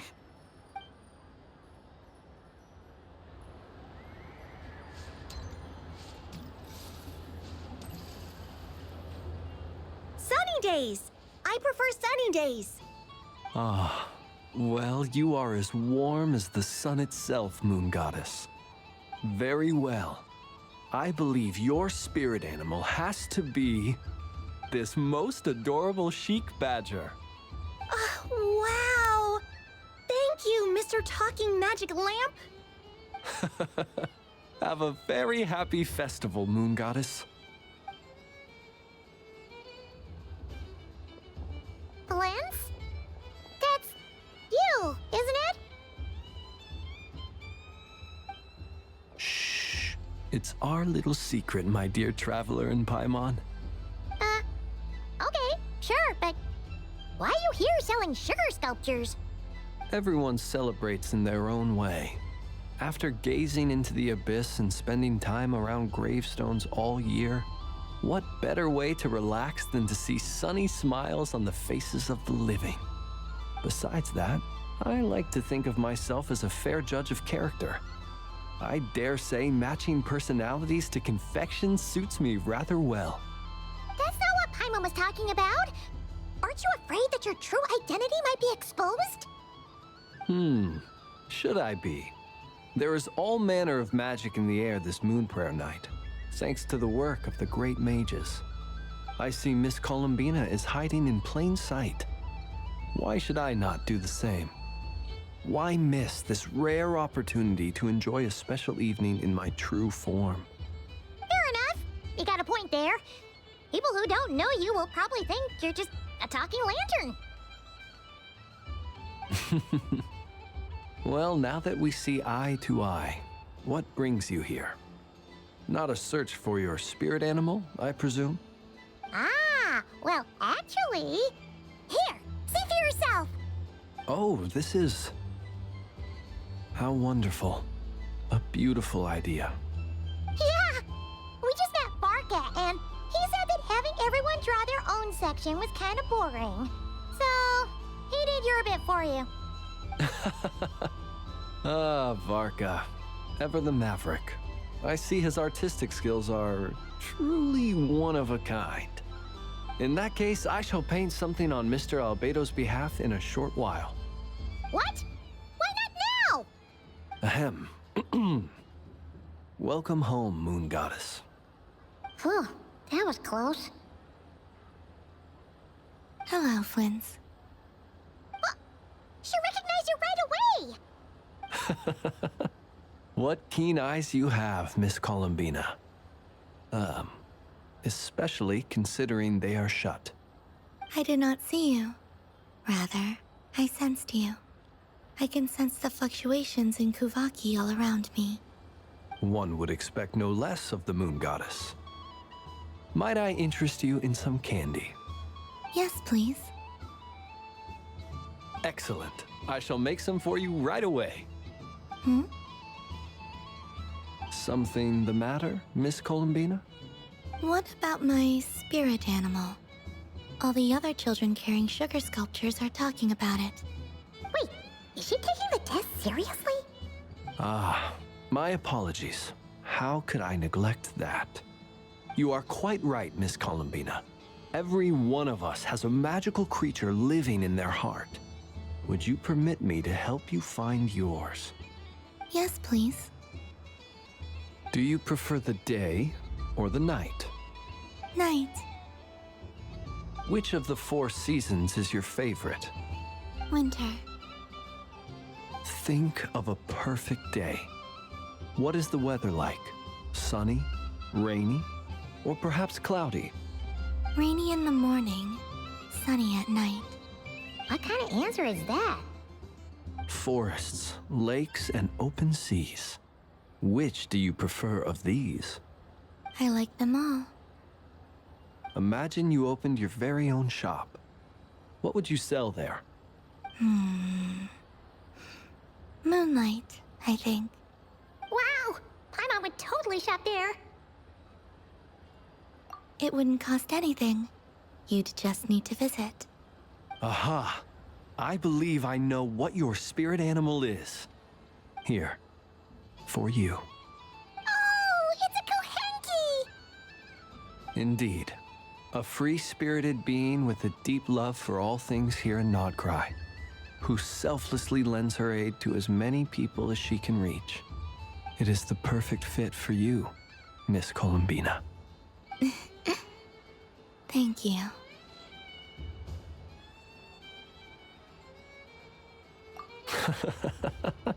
It would be my honor. But you shall have to forgive me. We have known each other for quite some time. I doubt there is any answer I could give that would come as a surprise to you. So instead, would you accept this sugar sculpture as a token of our friendship? It's a lantern.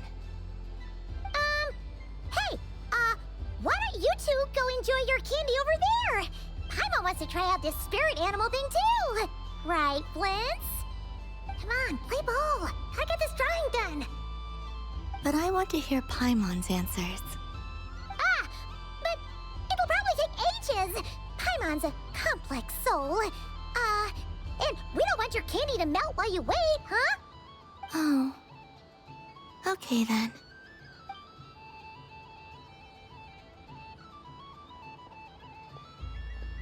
Phew!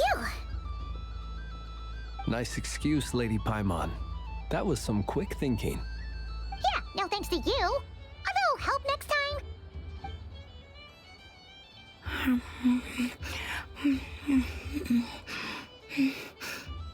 It's sweet. Is that Lockaberry? I wonder what flavor the Traveler got. This way, this way! It's the candy-selling lantern!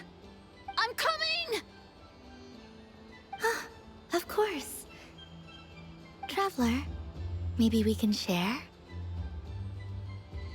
Yes. I found out recently that people share their food sometimes, so I'd like to try it. Or...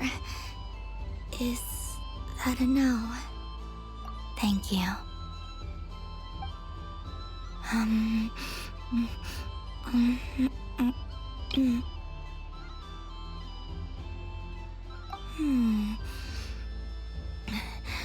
Yours is a little more sour than mine. Here, you try it. Are you sure? Amazing. My sugar sculpture has shrunk, yet my heart is filled with feelings of sweetness. I will remember this feeling.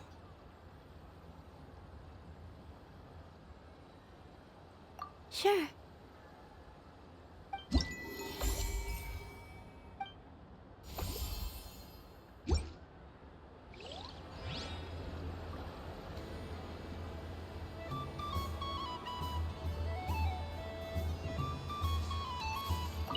Something about festive lighting always has a way of putting the warmest smiles on people's faces.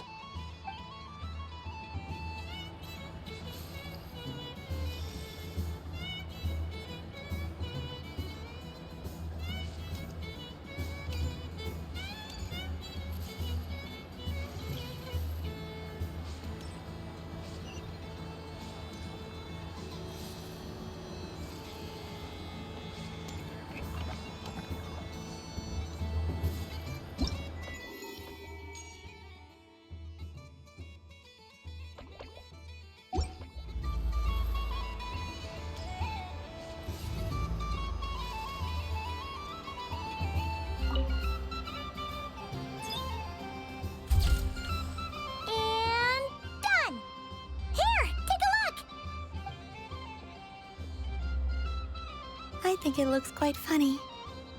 Well, Paimon thinks it's super cute. It looks like a silly chic badger and a rhyme-horn deer that's about to fall asleep. Maybe I'll stand on the chic badger's side instead. It looks like we've attracted the attention of quite a few animals. Let's make room for them.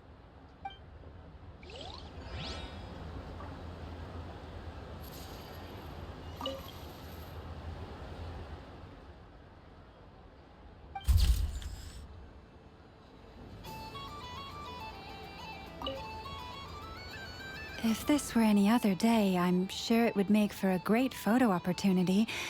But Moon Prayer Night has rendered my antlers uncomfortably large. Doesn't it look like this rhyme-horned deer has 2 sets of antlers?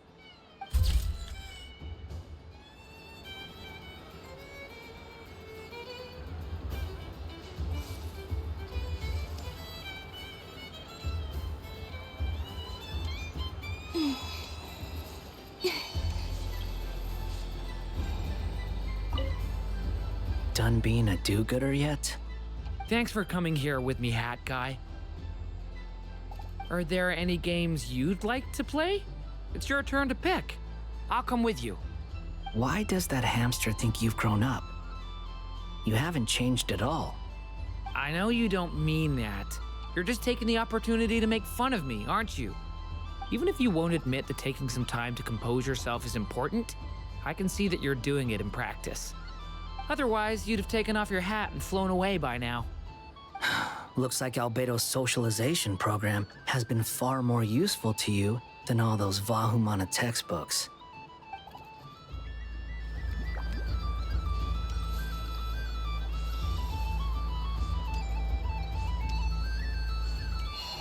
There are so many attractions here. Since I rarely get out, I might as well make the most of it.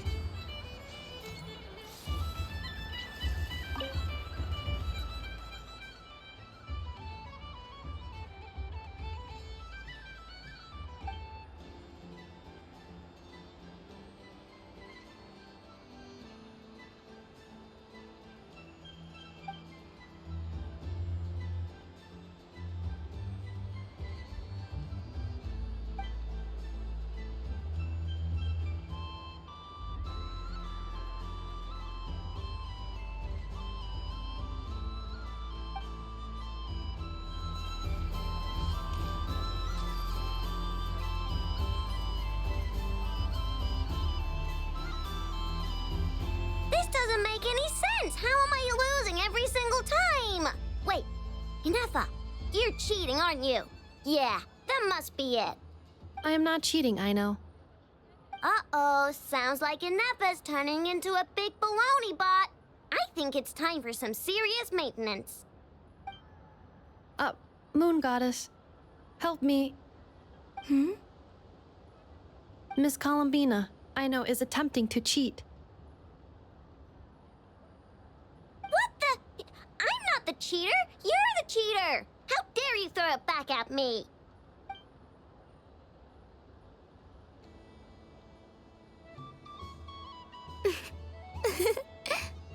Alright, fine. Let's all laugh at I know. Just you wait till I get home, because I'm gonna make a game bot that can win 100% of the time. Let's see you laugh when I come back and beat your butts. You'll all have your heads covered in stickers when I'm through with you. We came to check everything was okay after all that yelling, but,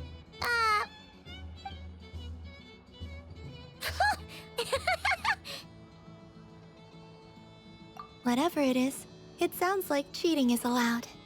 Kuhenki concentration. Each player starts with differently colored kuhenki. Each round, they draw one kuhenki from their opponent. When a player has two kuhenki of the same color, they make a pair and can be discarded. Any that can't form a pair must be kept. The round ends when a player can't form any more kuhenki pairs, and that player gets a sticker.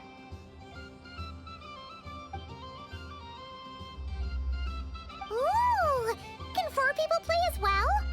That is fine, so long as the turn order is fixed beforehand.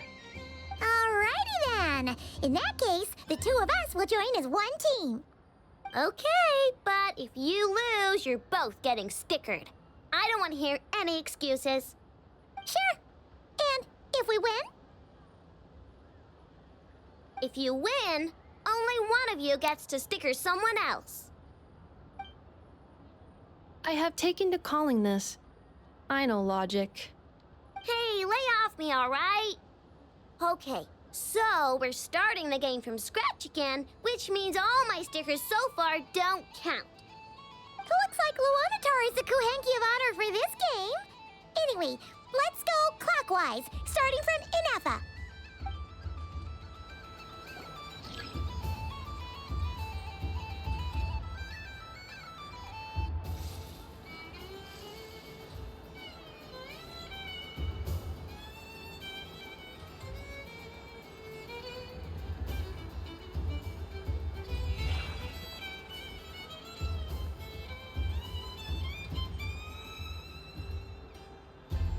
Nice! That's a pair!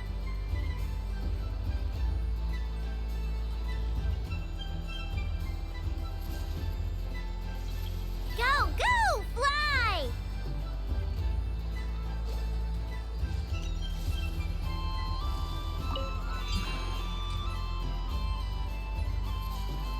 Go on.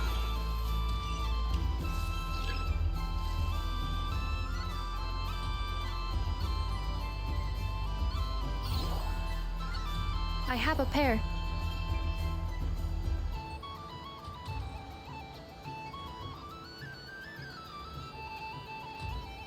Uh-oh! We gotta pick up the pace!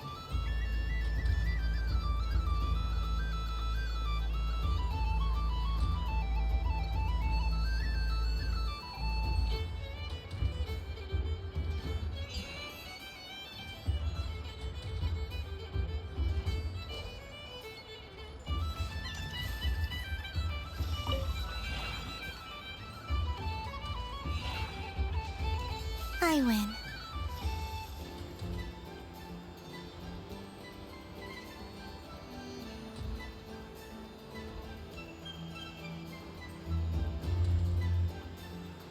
Phew, that was too close. I thought I was gonna lose. Good luck, everyone. Aw, we're out!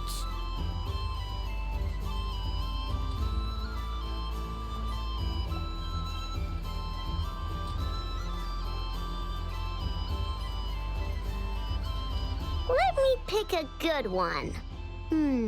What's it gonna be? You're looking very pleased with yourself there.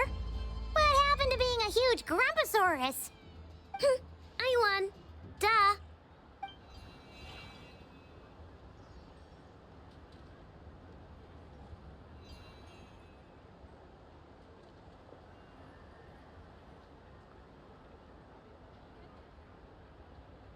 Oh, me again? Don't fidget too much, Aino, or the sticker's going to fall off. I don't care. If it falls off, it falls off. If a pair of Kuhenki get discarded, why not a pair of stickers? Huh? Huh?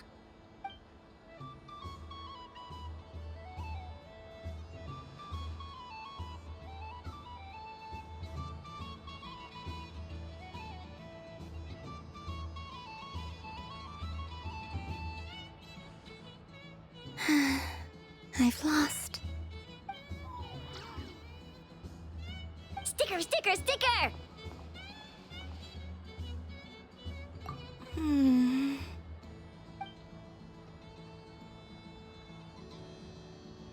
Cute! You think so? Shame. I can't see it for myself.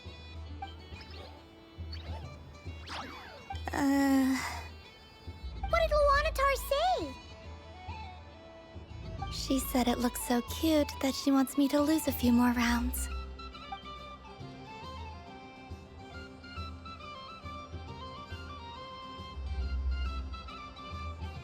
Who put these stickers on Paimon's eyebrows? Ugh, she can barely see! Alright, now, I think we got enough evidence to prove that there's a serious problem here.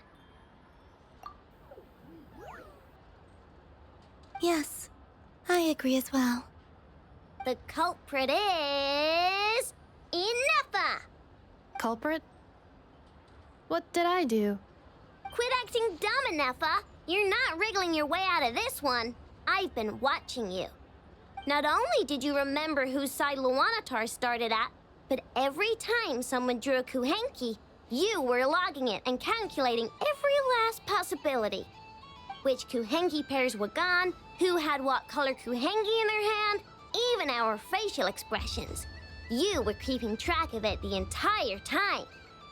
Exactly! What Aino said! Putting aside the fact that running calculations is not against the game rules, do you have any evidence to support your allegations?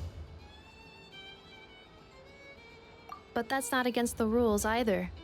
So she admits it. She certainly does. All right, everyone grab a sticker. It's time to get Inefa back. But... Take that!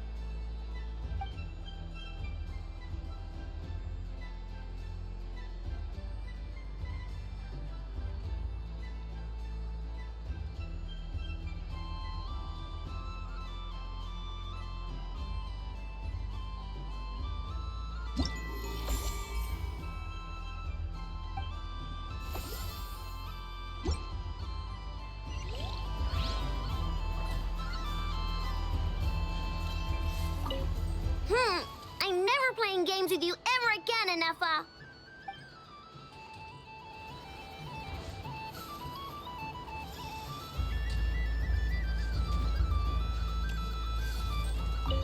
Aino is throwing a tantrum again. I believe it will take 3 crumb-kakes to constitute a suitable peace offering. The robot show will now begin.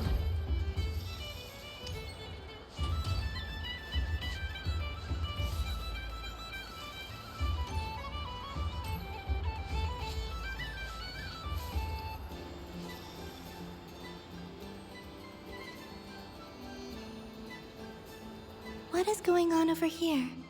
It looks like fun. Hold it right there! You can't run away from me, Moon Goddess.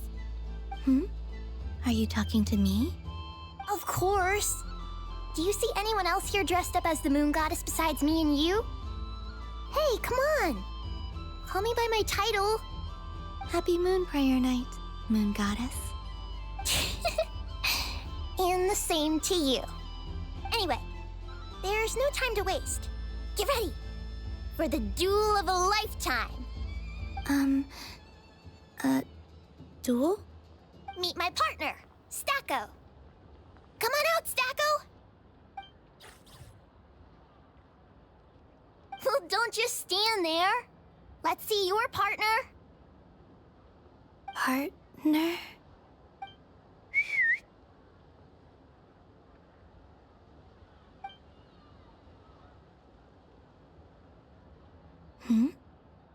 So I need to select a partner and command them in battle.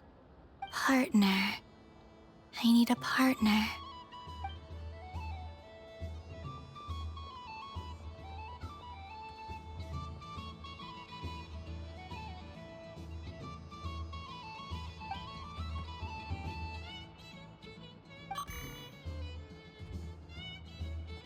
Whoa! Am I seeing things? Where'd you get a Kuhenki? They're super rare. That's great. But you can only bring one partner to battle against me and Stacko. No ganging up allowed. They all look so eager to be picked. Which one should I choose? This deer came to celebrate the festival with the Frost Moon Scions. It wants to help me with its antlers. They are its pride and joy.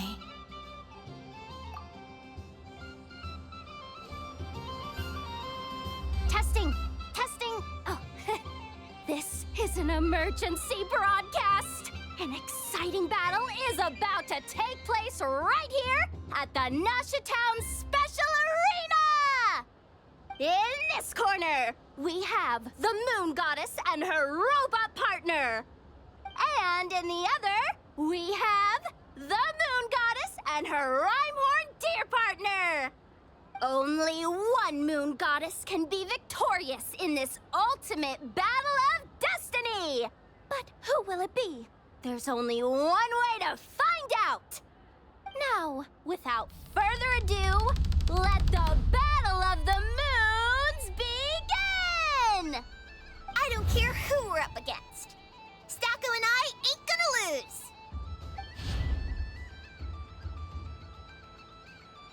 Let's strike first.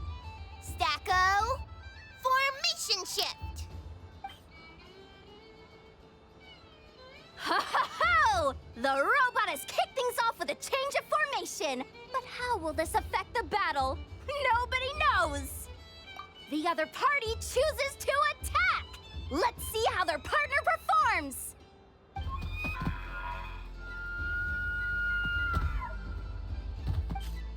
Stacko!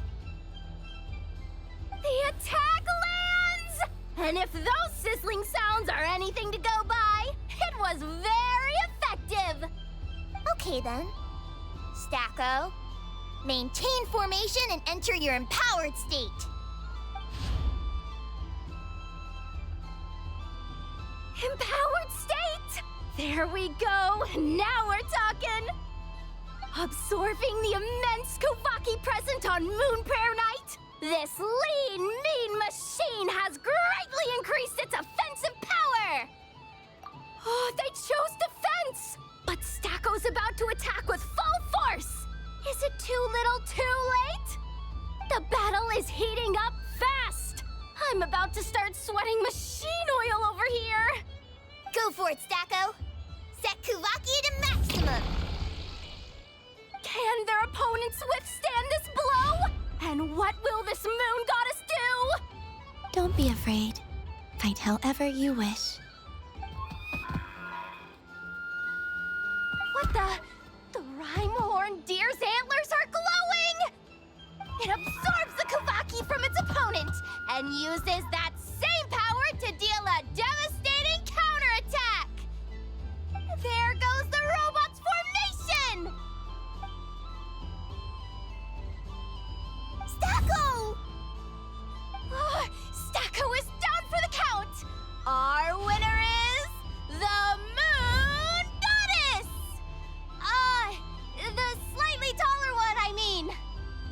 did your best, Stacko. I'll take you to Ainos for a checkup right away, don't you worry.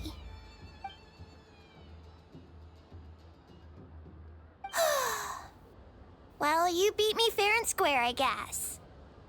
Honestly, I underestimated you. Won't make that mistake again. I think my partner deserves most of the credit. Just you wait. When I'm a little bit older, I'm gonna come back a whole lot stronger. Be ready for a rematch. I'm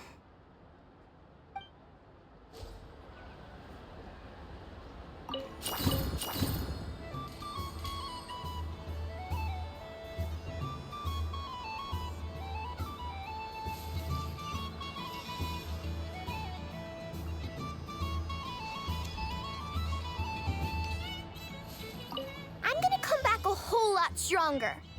Be ready for a rematch.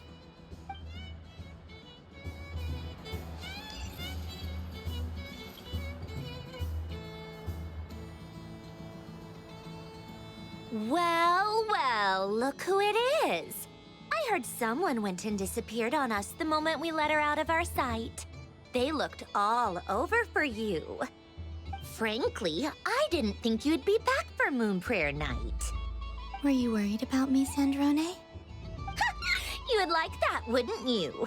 Do you even hear what you're saying? It seems to me like you disguised yourself with festive headgear, just so that you could come see me on Moon Prayer Night and make sure I'm okay. You didn't even bring Polonia with you. You? I thought you couldn't see. I cannot. But I sense the confusion of those around us rippling through the Kuvaki currents. Based on what I know about you, let me guess what you're wearing. Is it cat ears? Shut up! I'm only here to protect the Fatui's interest in this territory. Running into you was pure bad luck. Really? But you were the one who asked Arlecchino to help everyone find my name. Columbina! Ugh! Just one more word, and I'll unscrew your vocal cords. It's Columbina hyposelenia now. Tell someone who cares. I've missed you, Sandrone. The whole time I was gone, I was thinking. I hope I get a chance to say some ugly words to you. Is that supposed to be a joke? Anyway, let's go play that game. What? You mean that frostfin whale? Yes. It's some kind of game where you get bitten if you step on the wrong tooth. Seems like fun. Who in their right mind would wanna... Because you're not a scaredy cat. Fine! You wanna play? Let's play. Don't complain when I kick your sorry butt. Lovely. You old geezer! I'm gonna beat the pants off you! Just you watch! I almost forgot. Sandrone? What is it now? You'd better not lose, or I'm going to beat your head in.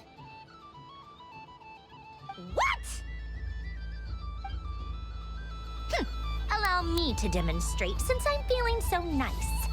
You just step on the teeth, like this.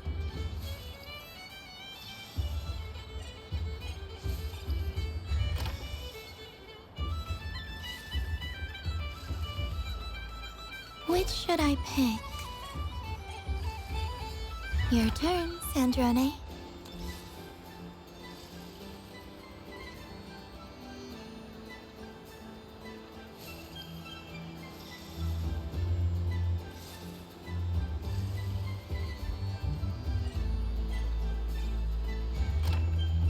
Don't come crying to me if you get bitten.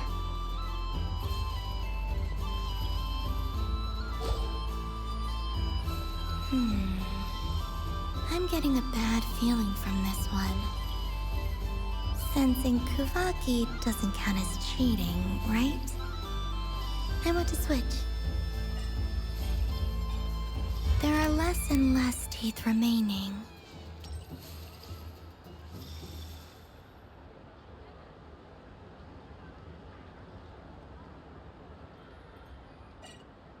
Huh? What's that noise?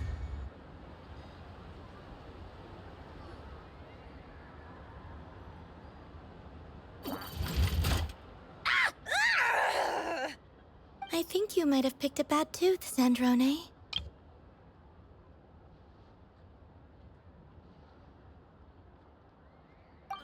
Shut it! Do you need any help? It seems like you're stuck. No! It's just a blasted toy! How is its grip this strong? Stop laughing! All right. Well, you lost. So just like I promised. Hey! What are you doing? Are you seriously? Hiya. Why, you... Oh, just you wait! Rematch! Are you all right, Sandrone? That was quite a strong bite. Are your clockwork parts? Quit your fussing! I don't need it! All right. I'll go first this time.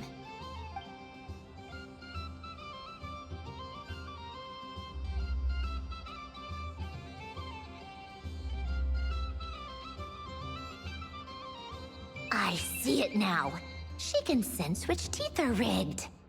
So I just need to avoid the same ones that she does.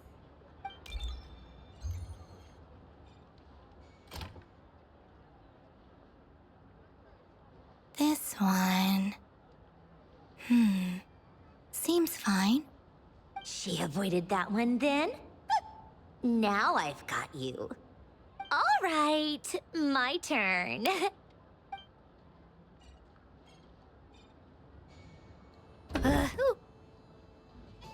What? Looks like you lost again, Sandrone.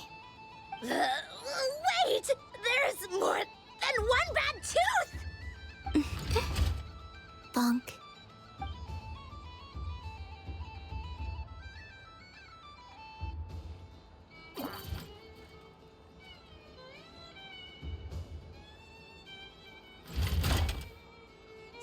Stupid game! What idiot came up with this? Are you all right, Sandrone? You said some nasty things just now. Oh, I'm peachy. Should I let you bonk me on the head as well? Ah, forget it! Come on, bonk away. It can be your consolation prize for losing so badly.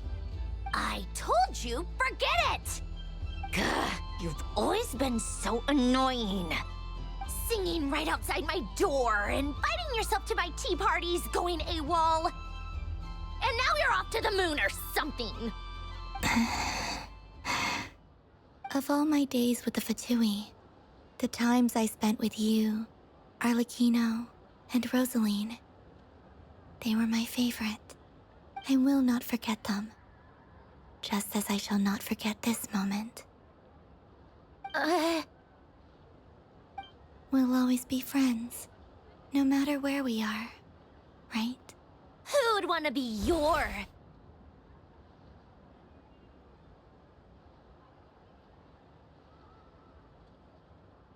I'll miss you, Sandrone.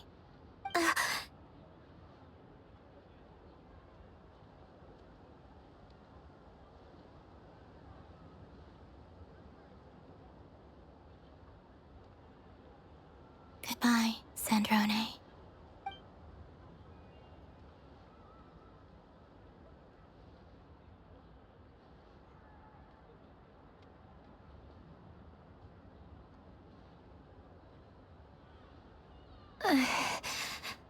I'll miss you too, Columbina. Sorry, what was that? Ah!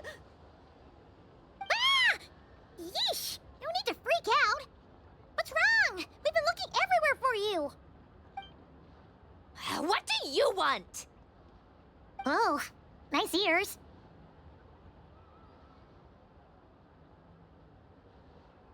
What do you want? This. Huh? It's your something. You're one of her friends too, aren't you?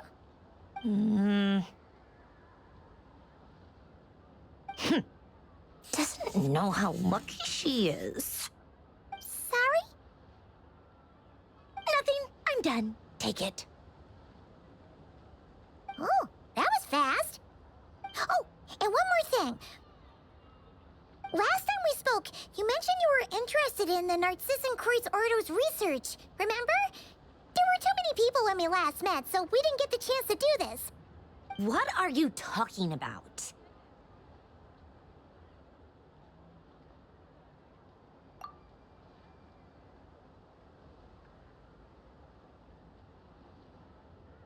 This is...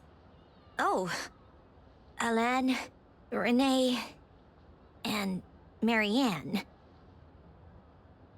Huh. The Holy Blade. A savior's plaything.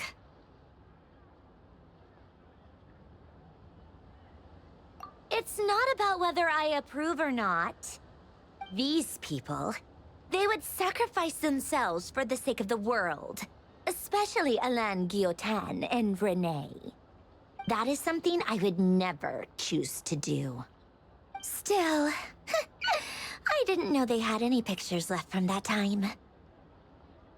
If I'd have thought to bring a camera, I'd have... What? Yeah, of you being bitten by the frostfin whale and Columbina bonking you on the head. Tear it up! Now!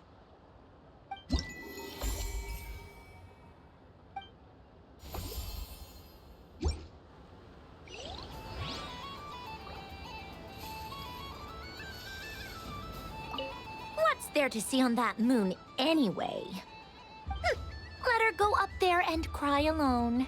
See if I care.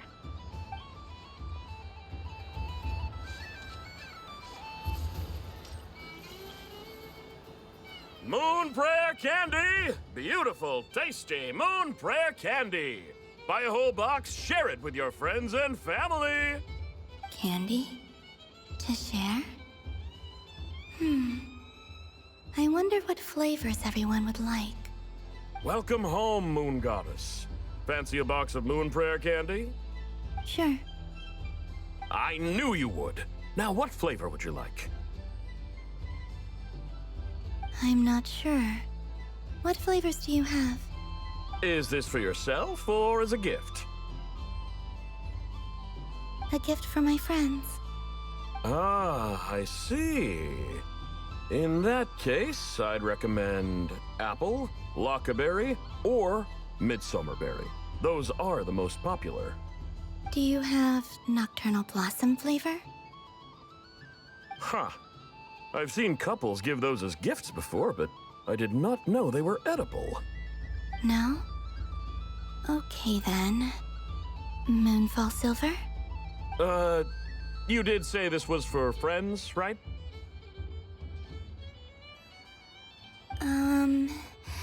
Maybe smetana then. Hey, now that's a creative idea! I've never tried it before, but if you're happy to wait, I can see about whipping up a batch on the spot. While we're at it, you got any other ideas?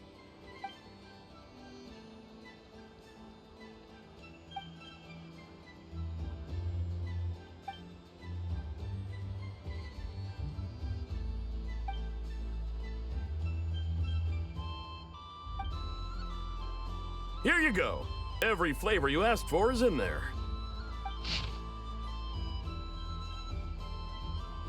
Thank you. I should be the one thanking you! You brought me a whole bunch of new business. It's like a genuine blessing from the Moon Goddess. I hope you and your friends have a lovely night.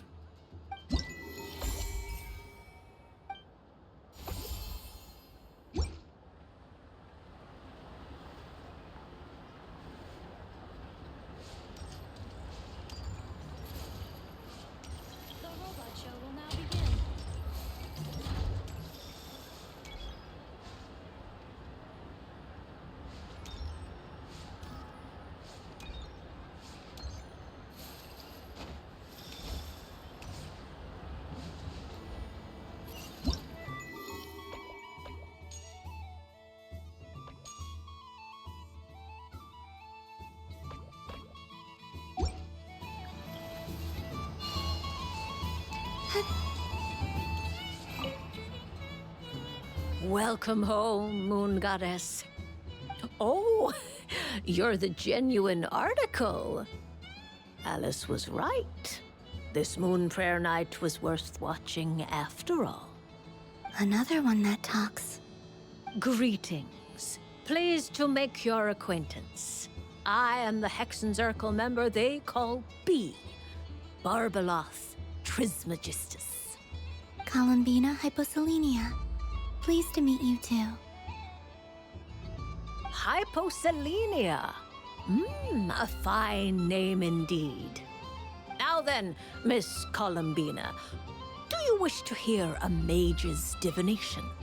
Divination? The Frost Moon Scions used to ask me what would happen in the future. Is this like that? From the perspective of the one seeking answers, perhaps. As you look to your journey ahead, if you seek to understand the unknown, resolve your doubts, and soothe the confusion in your heart, divination could be for you. The unknowns on my journey. Of course, if one wishes to peer into fate, then hydromancy is the more precise option. But that is a complex affair, and to relegate that majestic art to the status of a festive amusement would seem somewhat uncouth. Besides, it is sometimes better to not know fate with great certainty. Hence, I shall use the suitably festive Luna Arcana to tell your fortune instead. It is more popular with the youth in any case. Lunar Arcana. Indeed. Unlike hydromancy, this will only display possibilities and trends. People like to think of themselves as creatures of agency and free will. Peering too far and too clearly into the future is detrimental to both body and soul. I'd like to give it a try. Of course you may. Come then, take a seat, Miss Columbina. Before we begin, are there any specific questions you would like to ask? Let's stick to general possibilities and trends, like you suggested. Ah, very well. Then I shall use the basic Lunar Arcana deck. Now, try to relax. Cast your mind upon the things you have experienced and the things you are soon to experience. I will shuffle the deck. Would you like to cut the cards yourself? You do it. No problem. Now then, to make things easier for the seeker, that is to say, you, I shall decipher the cards from your perspective.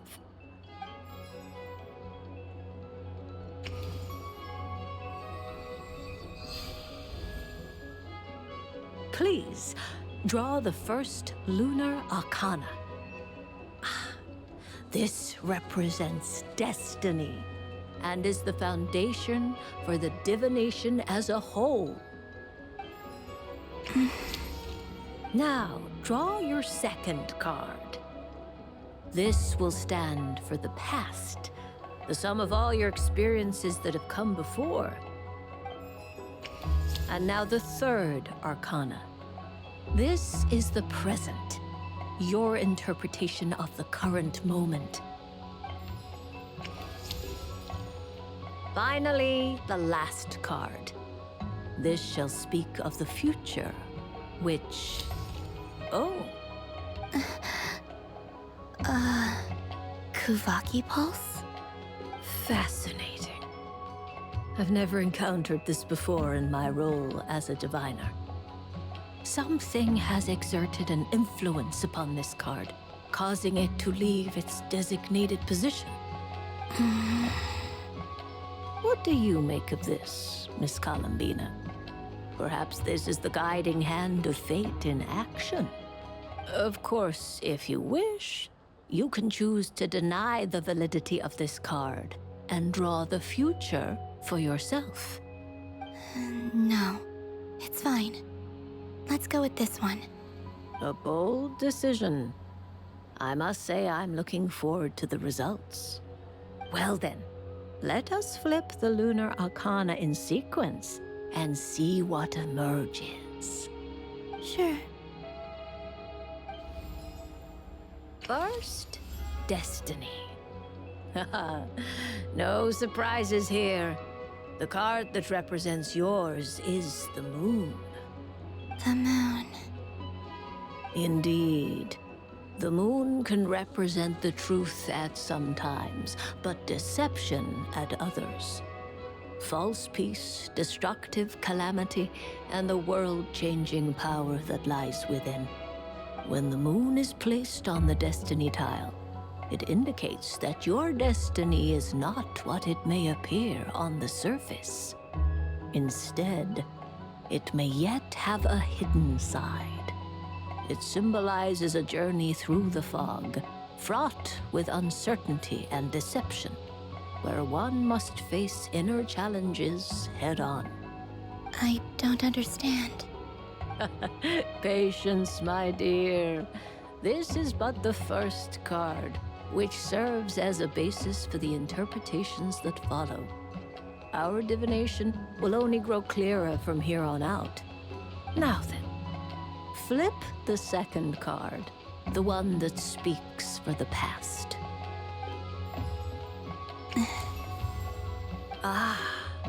The Hermit, but inverted. Inverted? Yes.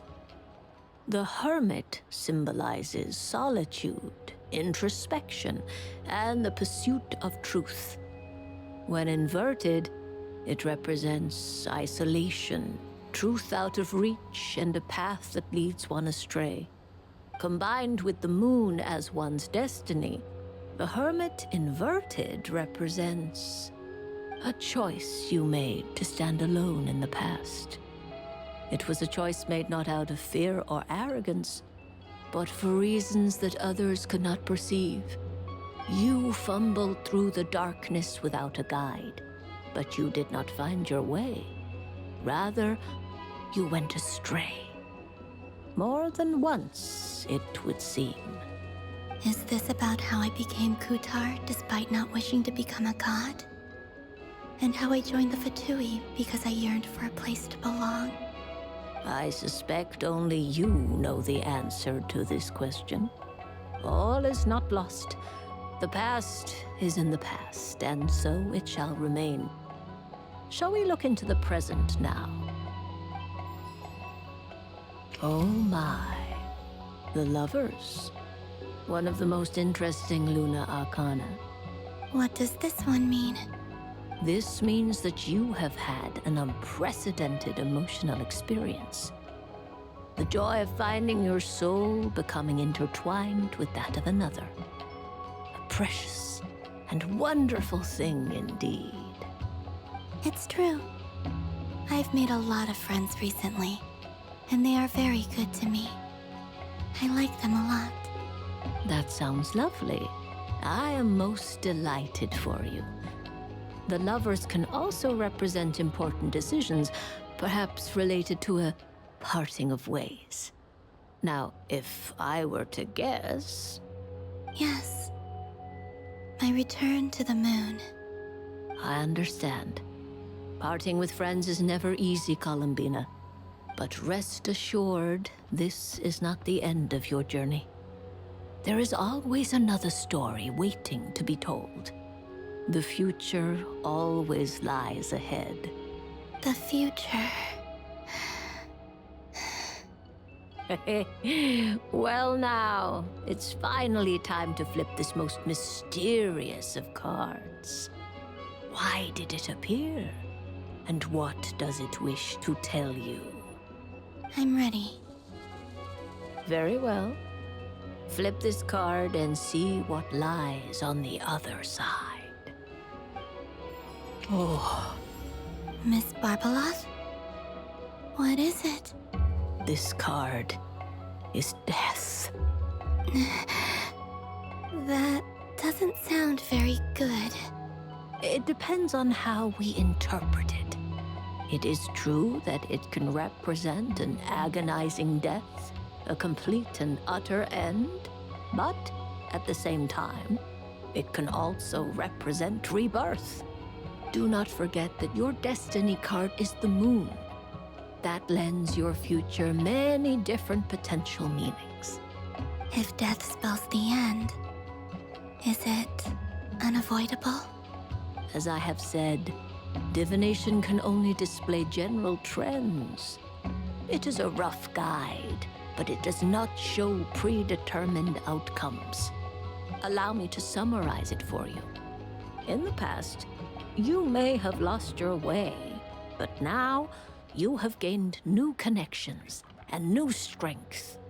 You now face an important decision, one that may bring about a great change in what is yet to be.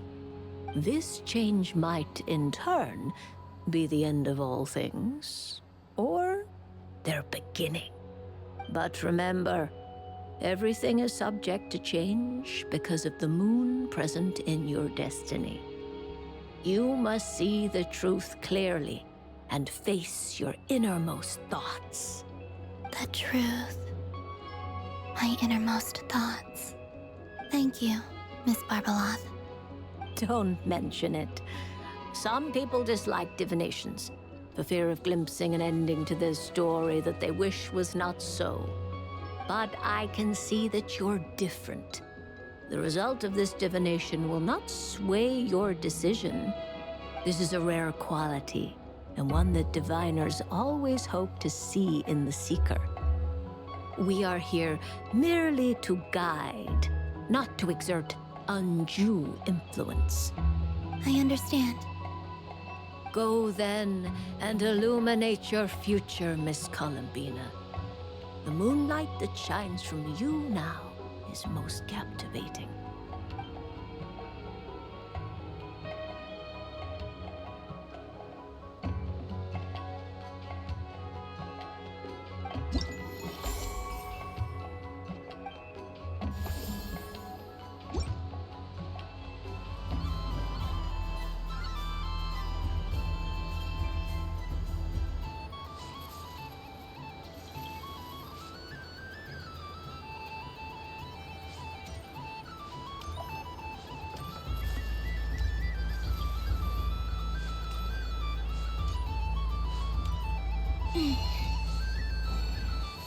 What's this?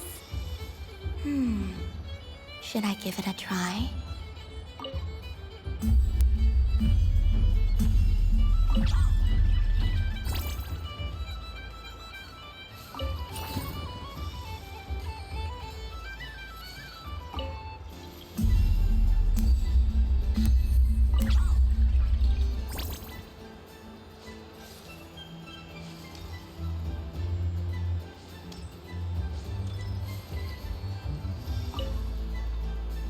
Miss Liliki!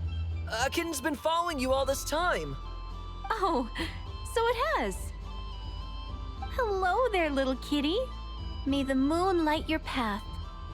Did Lady Llama send you? Or was there something you needed?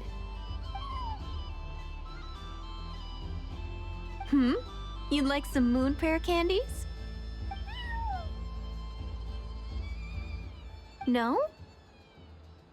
I believe it wants that box. The one with the moon prayer candies in it. Oh, I see. Here, kitty. Come on. Here you go. Thank you, Lady Mr. Cantor, did you see that young lady dressed as the moon goddess? When did she leave? Sorry, no, I was looking at... I was watching the... cat. I see. The resemblance was uncanny. She seemed like the true Lady Kutar, the one who guides souls.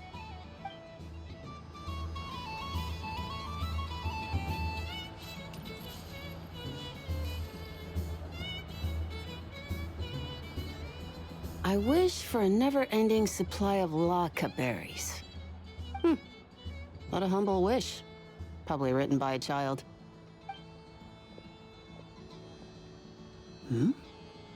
Is that Llama the Moon Chanter?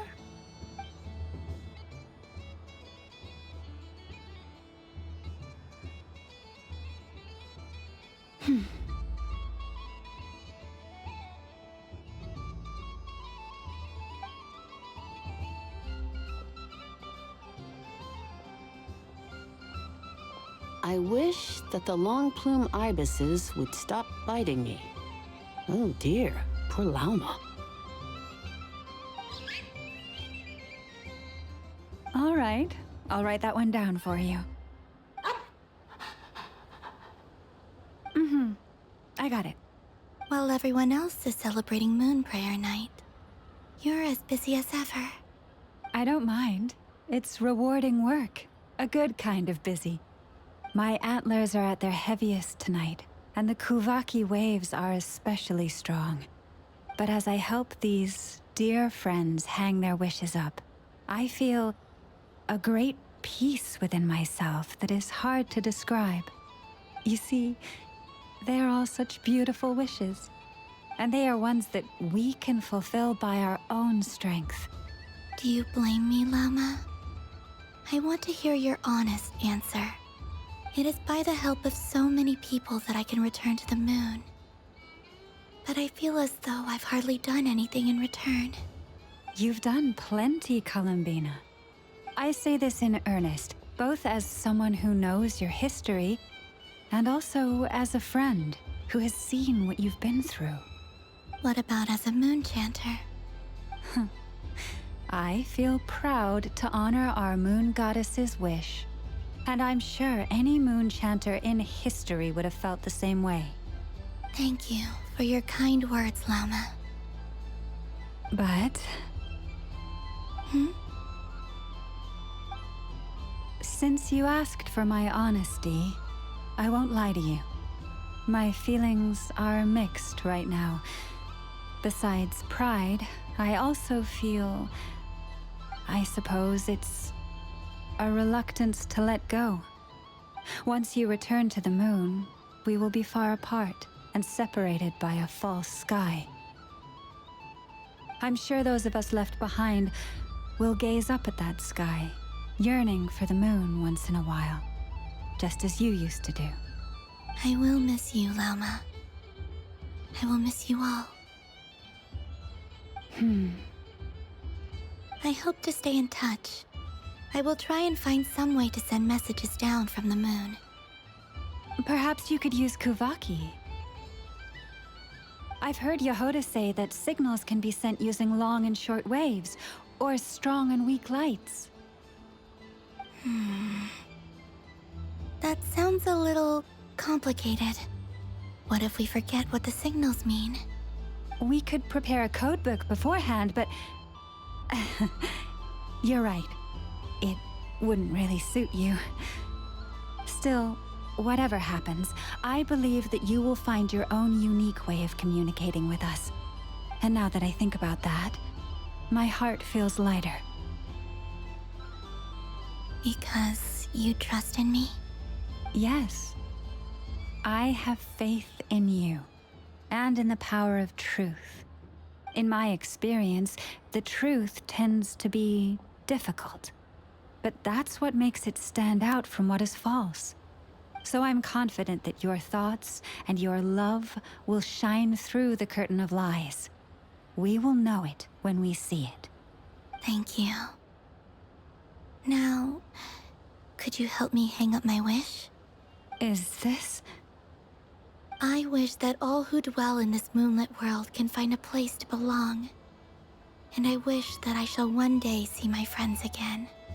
It's 2 wishes. I hope that's not too greedy of me. Not at all. And I think you speak for us all with the second one.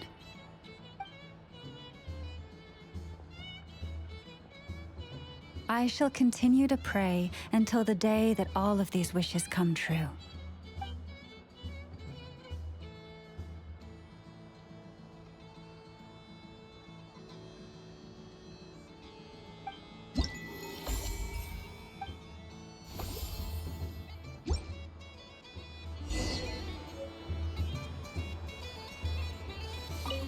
Yes. May everyone's wishes come true. Why, thank you. Don't mind if I do. Oh, my. It's so sweet. I'm so accustomed to plain, simple meals that this sweet treat is quite a shock to the senses. but I savor this moment in its entirety because it tastes like true friendship.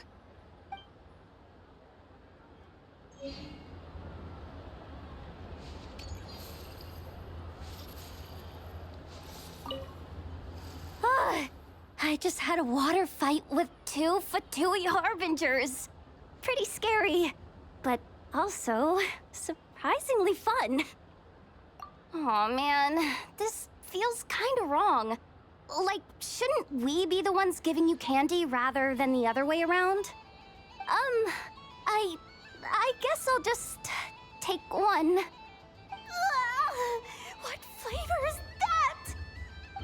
It tastes like getting a mouthful of muddy grass. After being rear-ended by a blunt-horn rhino, then face-planting the ground. I'll never get this taste out of my mouth. It's delicious. Mm-mm.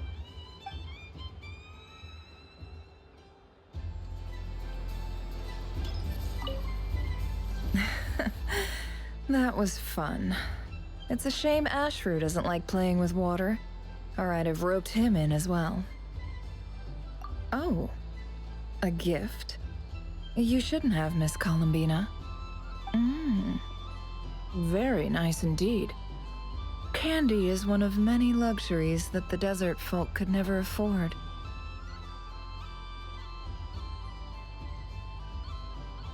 How I yearned for candy when I could not have it. Yet, now that it is readily available to me, I never seem to crave it. May your moon prayer night be one free from regrets.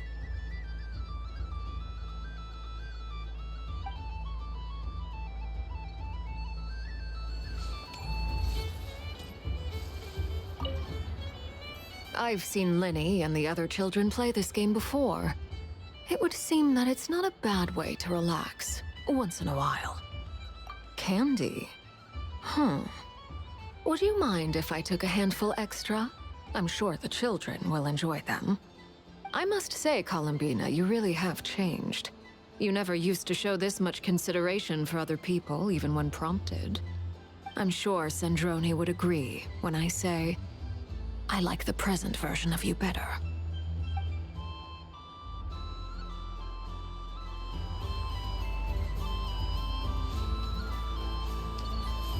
Something about festive lighting always has a way of putting the warmest smiles on people's faces. This is most thoughtful of you, Miss Columbina. Kindness exudes from your heart like benevolent moonlight. Forgive me, but I shall have to enjoy this gift a little later. I hope that the flavor I chose is not the only one of its kind. If others were denied the chance to sample such kindness as you have shown to me, it would be a great pity indeed.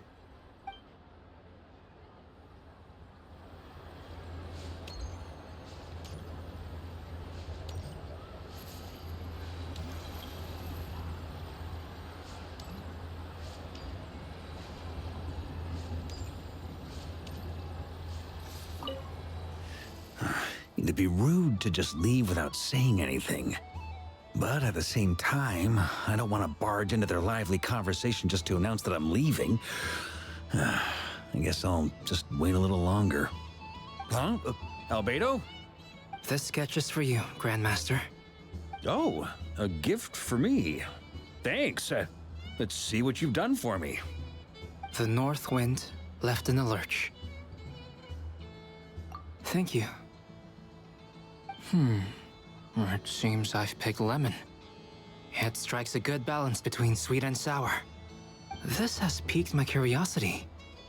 What if we were to add citrus and other spices, then enhance the flavor via caramelization? I wonder what the end product would be like.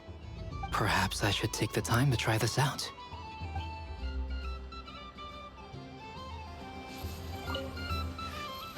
It'd be rude to just... Huh? Albedo? This sketch is... Oh. The north wind left in the lurch. Ooh, I get one too? Nice, thanks. What is that? Oh, it's so familiar. Don't tell me. Don't tell me. Oh, I got it. It's like the candy jar dropped into a vat of today's boon. Seems I'm a proud recipient of today's Feast of the Moon, huh?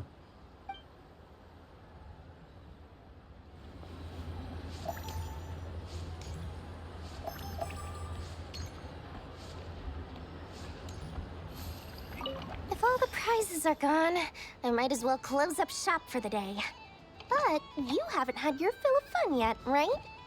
So the next time a customer shows up, you're going to have to run faster, all right? And remember, run out of the rings, not into them. Oh, a gift for me? Lord Sangamo really is going up in the world. Wow, candy from the moon goddess herself. If I back this up... No, what am I saying? Box this up in exquisite gift boxes? Yes, I could make a fortune. Maybe I don't even need to go to all that trouble. Any old boxes will do. I just need to tell my customers that this candy is blessed by the moon goddess. Yeah, that ought to do it. Sounds like a plan. Time to have Irwa earn his keep when I get back.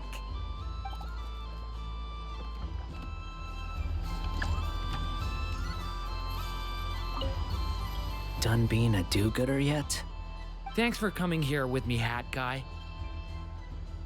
Are there any games you'd like to play? It's your turn to pick. I'll come with you. Why does that hamster think you've grown up? You haven't changed at all. I know you don't mean that. You're just taking the opportunity to make fun of me, aren't you?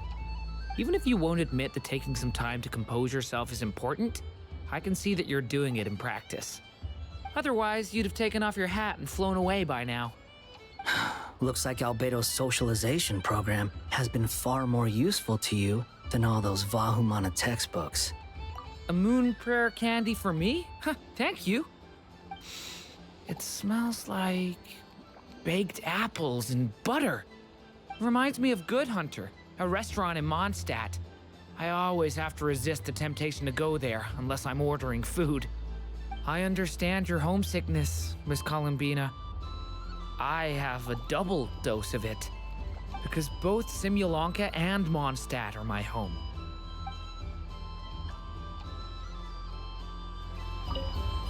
Done being a do-gooder? Thanks for coming here. Are there any... Why does that I know you don't... Even if you wanted... Otherwise, you'd... Looks like Albedo's socialization. I thought you'd actually spend your precious time doing something more worthwhile. Everyone has to take one? Well, fine. I'll take mine.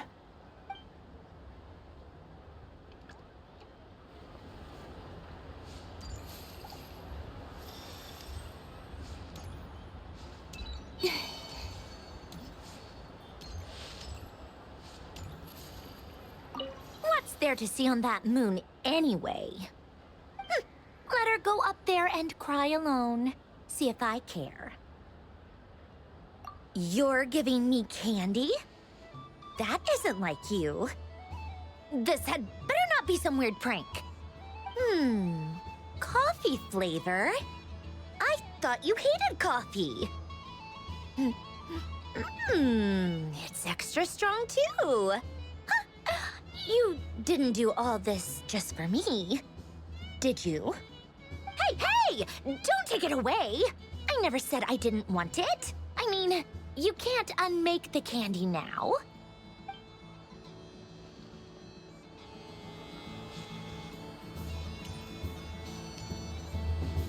The robot show will now begin.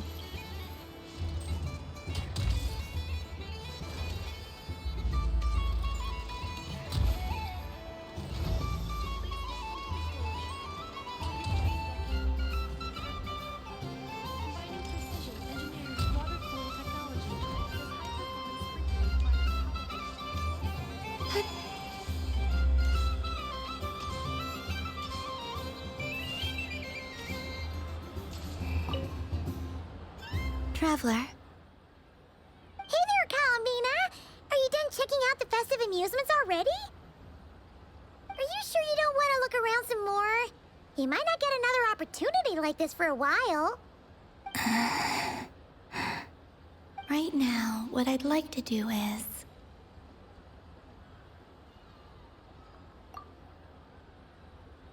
Oh! Candy for us? Thanks a bunch, Columbina. Don't mind if we do. Whoa! This one's intense. But it's so tasty. What about you, Traveler? How does yours taste? Oh, sounds good. Paimon's drooling now. Are there any more Smatna candies in the box? Yes, I believe so. Okay, gotcha. Let's see.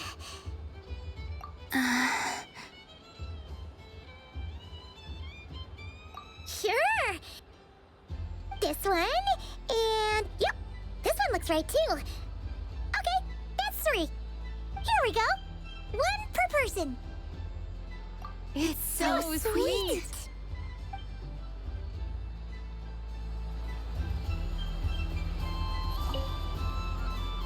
Traveler, Paimon. Columbina!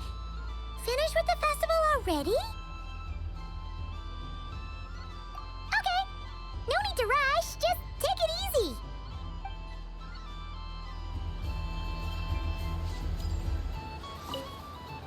Dodoco's Whirligig. Come ride on a soft and furry Dodoco and embark on an unforgettable adventure. Of course, Moon Goddess. This way, please.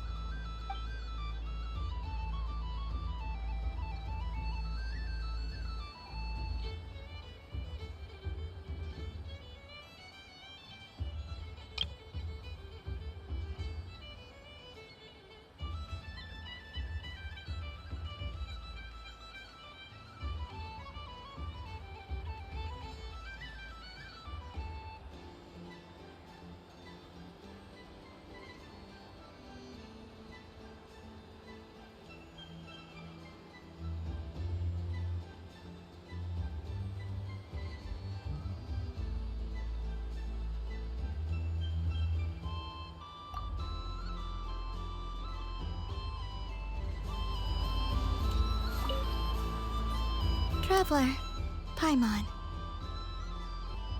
Columbina! Finished with the festival already? Really?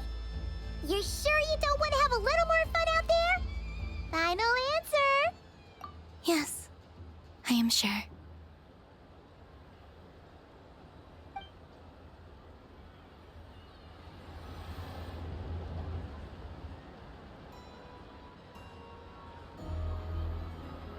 This was the most fun I've ever had on a moon prayer night.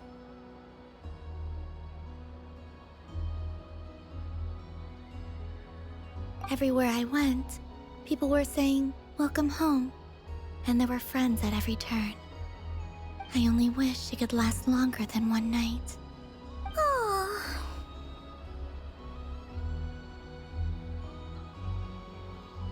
Yes, you're right. The moon prayer blossoms. Ooh, look! Look! Moon prayer night has come.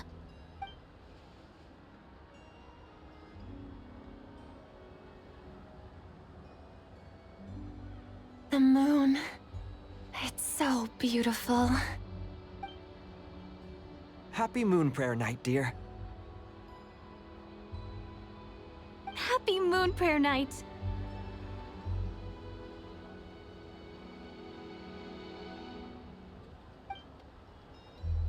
Happy Moon Prayer Night.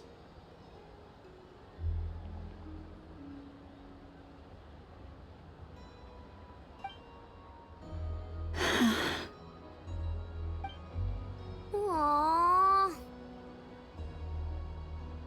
Huh.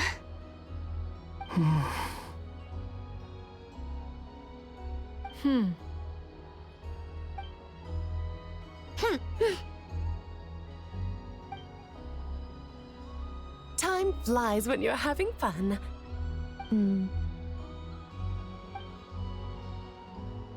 Oh. Looks like the time has come. Columbina.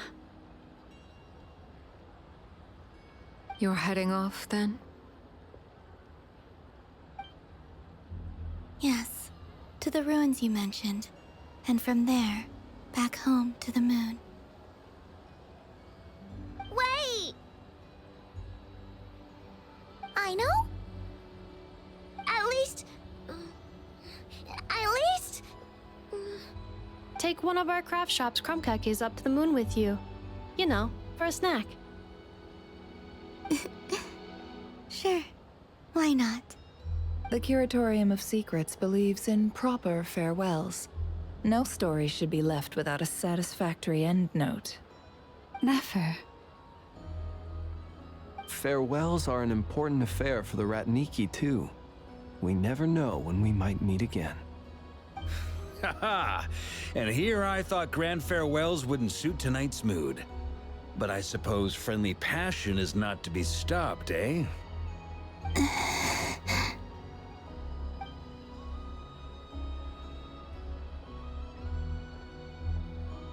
We made a little something for you, Columbina. Ta-da! What is it? A Moon Prayer Night greeting card with drawings by all of your friends.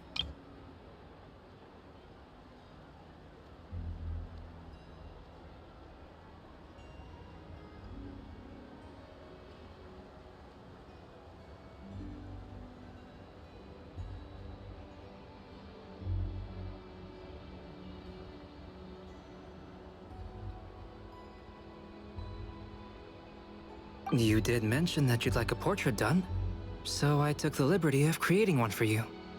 I, meanwhile, did the portrait of Mr. Albedo. And Mr. Varka did the same for me. I mean, I think my work was pretty true to life, don't you think?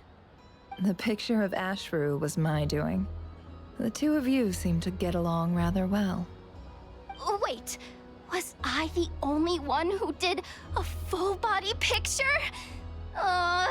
That's so embarrassing. I did pictures of me and Anefa. I did my own portrait and one for Hat Guy. Plus, there's the two mages, Arlecchino and Sandrone. So, if you ever miss us, just flip the card open and we'll all be right there with you. I don't know what to say. Thank you so much, everyone. This whole Moon Prayer Night was more than I could have ever asked for.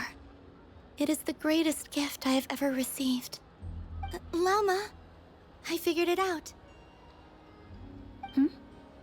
Figured what out? Remember how the Frost Moon Scions used to use milk as invisible ink to write hidden messages? That was a very long time ago. Oh, are you saying? Yes. When I miss you all, I shall use moonlight in the same way, to write words that only you can see upon the moon itself. Wow, that sounds lovely. Quite. But how will we see them? Simply open your windows on nights when the moon shines bright, and the moonlight will naturally flow towards the words I have written. That sounds most fitting indeed. Very true to form. I'll try to write them in places that won't disturb your sleep. I, for one, would sleep all the better for having read one of your messages before settling down for the night. Exactly. So don't worry about disturbing anyone's sleep. Just promise you're right to let us know you're okay, all right? All right. I promise.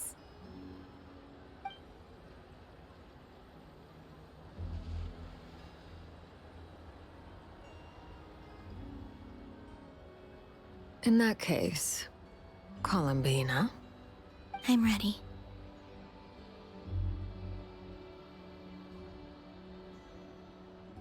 Very well. Let's go.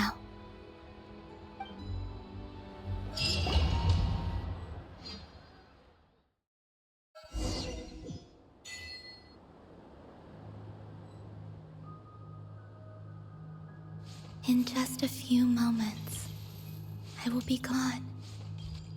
I still don't know what to expect on the moon. Will I really be able to send messages to my friends? The Kuhenki, the animals of Not Krai. I'll never get to see them again.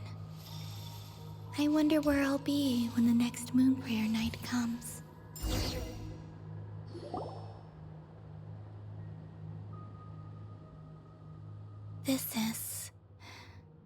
This is where the people of Hyperborea used to communicate with the moons.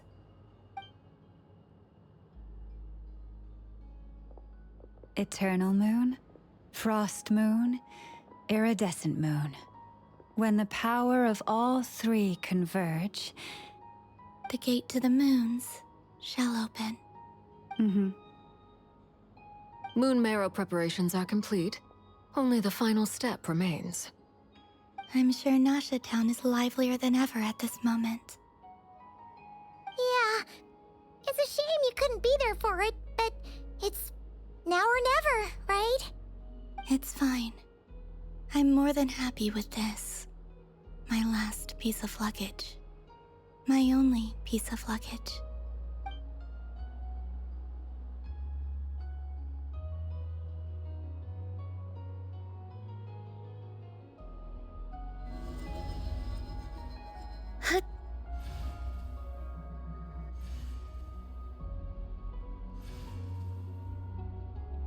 I can already feel the moon calling to me.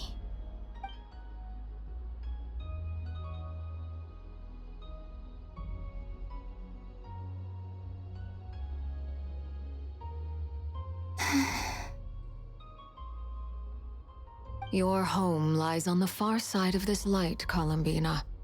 From now on, we will at last have a reason to pray to the true moon. Columbina. Yes? I'm listening.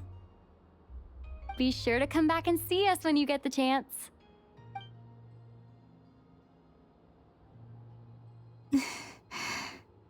Of course. But if that chance doesn't come, then remember that you have friends on this planet.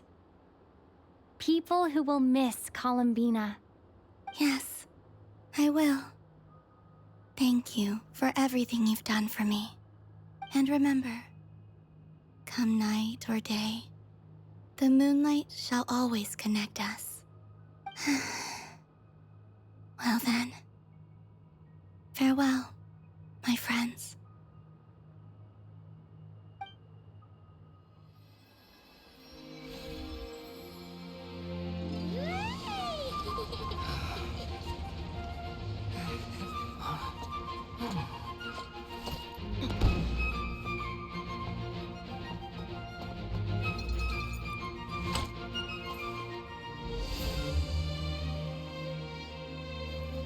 Thank you. This was my happiest night in Teyvat. Farewell, Columbina.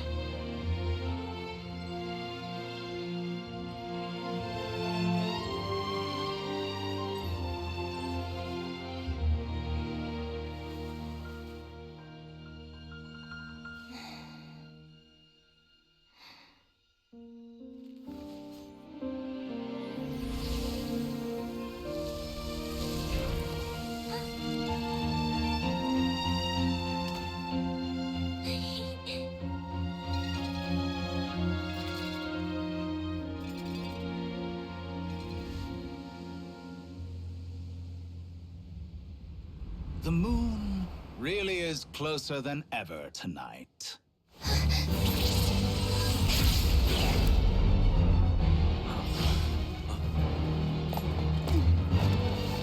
Columbina. All three moons in one place. Time for one final experiment. Reason, life, death, time, and space. They all believed I would fail.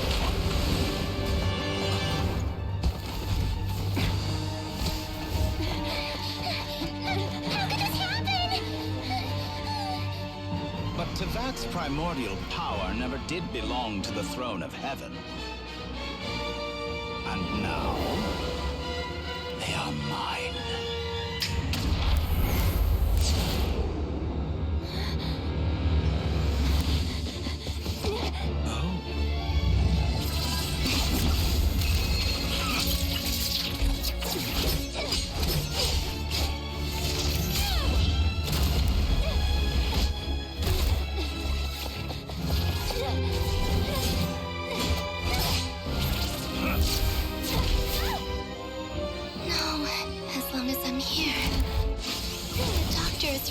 feel the Three Moons' power.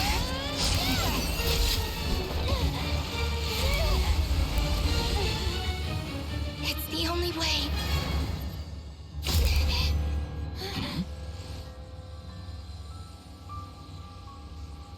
I guess I won't be going home today. Columbina!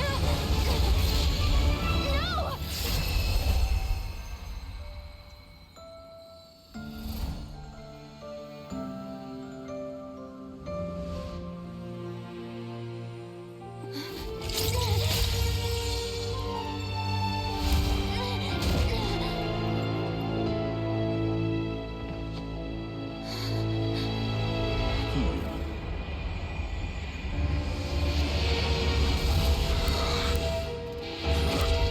Stubborn world, do not try to control me.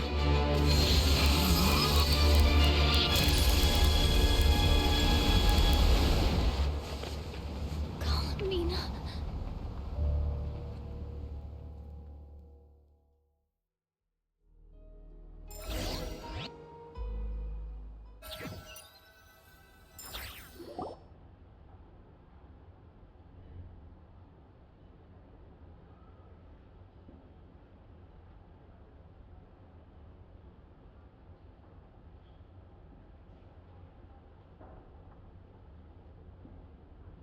Are you all right? Do your wounds still hurt? I had someone prepare a little medicine that could prove effective. Take it if you need to. In that case, let me relate the contents of the call we made to Alice after the incident occurred. That Dottore is a crafty one. He distracted the Hexenzirkel by creating a huge fuss at Tevat's borders. I'd assumed that the cause was an abyssal intrusion from the outside world, which in fairness is a rather common occurrence. But after learning that you managed to influence the phantoms in Nordkrai, I realized that perhaps this interference could have come from within Tevat instead. But we weren't able to change their fates. True, you couldn't change how their stories ended, but you did build some variables around yourself. Variables? Yes, things you heard that you could not otherwise have learned, ideas that would otherwise have never crossed your mind. All these things are variables. Of course, most variables usually pale into insignificance with the myriad of possibilities floating around. But the moment you start treating them as building blocks and intentionally stacking them, that changes things. That's what Dottore did, and it's how he created the necessary conditions so that when you activated the portal tonight, it played right into his plan. However, we have no way of knowing exactly what he did. Yeah, we also need to ascertain Columbina's status. And that about sums it up. As I suspected, Dottore has disappeared completely. If it's any consolation, he wasn't able to control Columbina as he might have wished to. Oh no!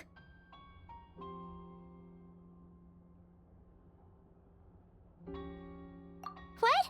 She did what? All we saw was Dottore appeared and used some kind of power. The next thing we knew, he and Columbina were gone and you were falling into the sea.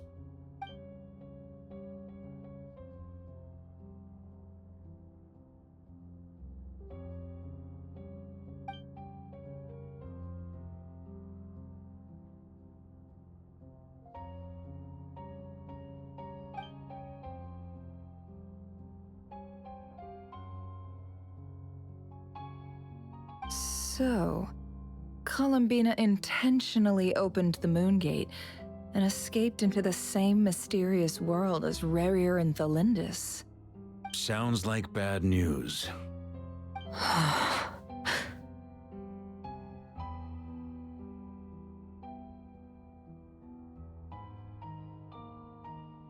Seen in that way, the trilunar syzygy and Rerir's emergence, Dottore might have been pulling the strings in both cases. According to Miss Alice, he is attempting to transcend his destiny. and finish an experiment that only a god might complete. An utter lunatic. Wait a sec. Where's Hat Guy? Seems like he'd want to be here for this. He took off with the Dodo communication device after we spoke to Alice. He said he had a hunch that he wanted to investigate by himself. The look on his face was terrifying. I've never seen him like that before.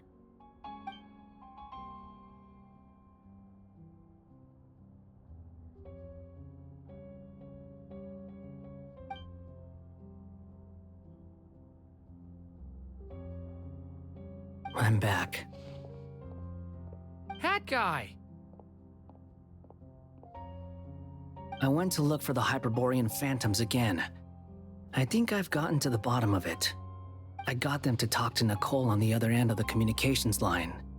Turns out, the history they describe is different from how Nicole remembers it. Really? But how? Surely Nicole can't have been wrong. Because the phantoms are the ones who are deceived.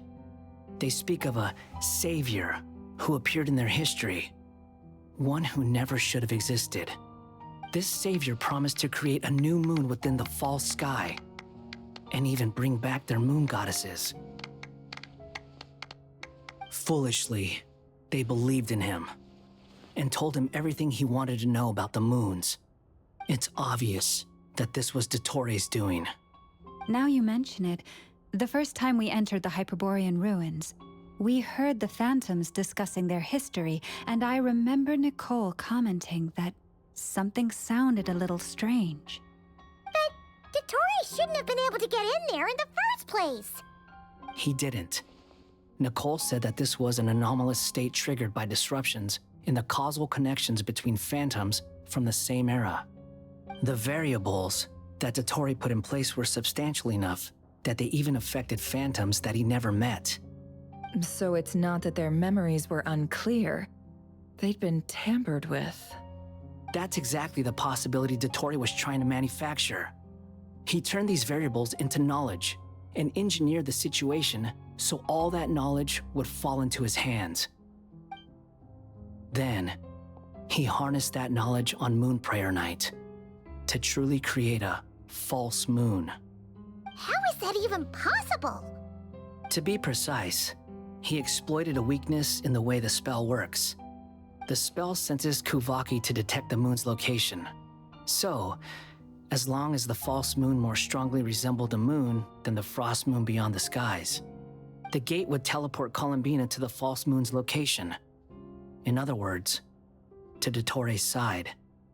Once he had her under control, the teleportation spell remained active, and he manipulated her power to seize both moon marrows. At that moment, the moon marrows disappeared right before our eyes. It was already too late, even as we were leaving the ruins. By then, Dottore had already amassed the power of all 3 moons. So, where does that leave us? What do we do now? I'd certainly like to know what Her Majesty thinks, now that the concerns I expressed to her have come to pass. But we cannot simply sit and wait for her to decide the matter. And in any case, it is not the Fatui Harbinger Damselette who sees us as her friends, but rather Columbina Hyposelenia. If, even in such extreme circumstances, Her Majesty will not lift the prohibition on Harbingers drawing steel against one another, then I will do as my heart demands. I will fight as Peruware instead. Oh, Arlecchino! Time is short, so I'll make the first move.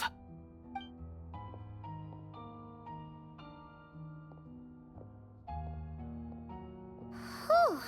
Even Arlecchino seems to be losing her cool now.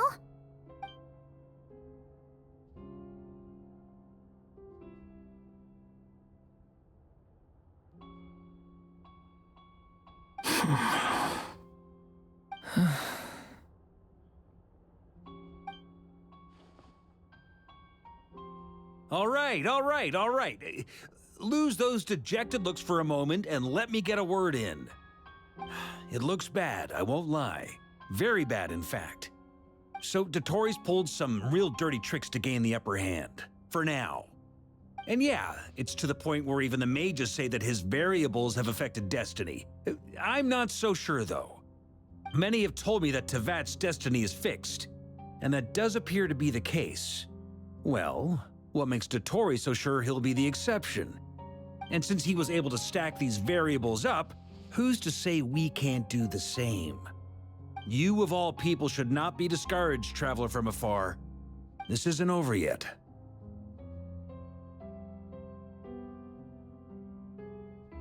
And you're not alone in that. Everyone here does, whether they've spoken thus far or not. But none of us are the type to sit back and wait for the sun to shine again. That's exactly how a knight should roll. If they knock you down, you get back up and get back in it. Don't forget, Honorary Knight, you're a legitimate member of Mondstadt too. Bark is right. This is far from over. Dotori's already way overdue a butt-kicking given his past shenanigans. And after this, he's earned himself a double dose. That's what I'm talking about. How's everyone else feeling? I'll use Kuvaki to investigate Columbina's whereabouts. I am not ready to give up either. Leave the intel gathering to me. Whatever happens within Nodkrai's borders, when the Curatorium of Secrets wants to be in the know, we always find a way. Aino and I will do all we can to support you. We will attempt to reverse engineer Dotori's actions and seek a breakthrough that way. Alice and Nicole are busy dealing with an emergency at Tevat's borders, so they can't return just yet. But they're both very angry about this. They've asked Albedo and me to act on the Hexen Circle's behalf and do everything in our power to fight back against Dotori. Are you ready then? We're going to have to conduct a lot of research, even in the early stages. I'll do my best. As for me, I'm pretty familiar with Dotori's way of doing things, so I can try to predict his next move.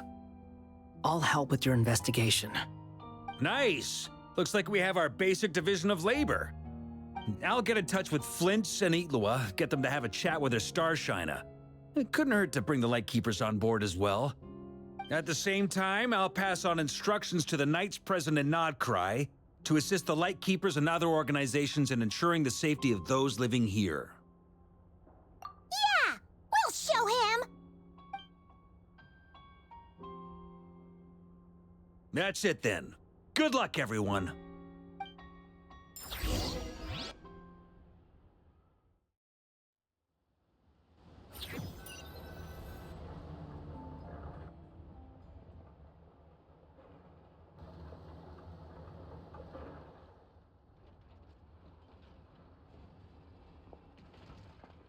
I never thought that Columbina would become my real name.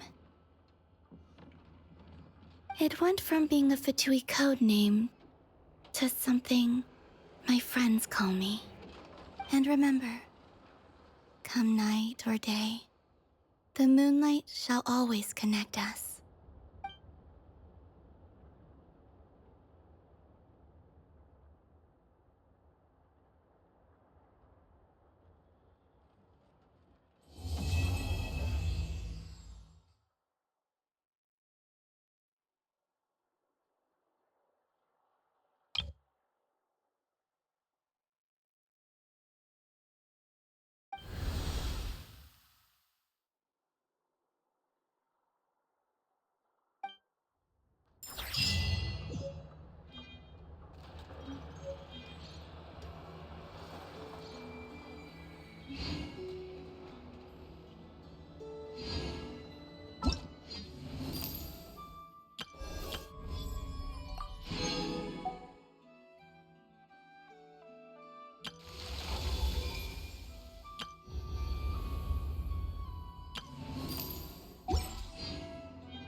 sad, that'd be like... Paimon doesn't want to think about it.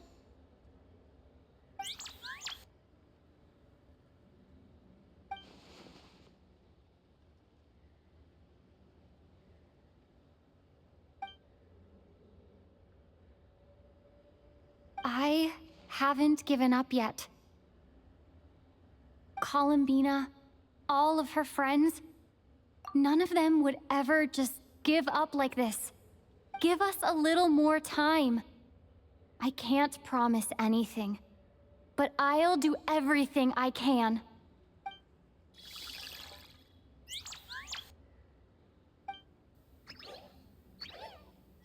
Are they cheering for us? Thank you. Do you need us to help you with something?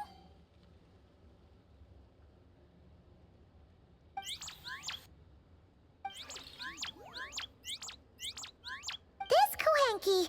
Paimon thinks it's the one who likes playing the lyre. Why don't you play something? If they hear a familiar melody, maybe they'll calm down a little bit.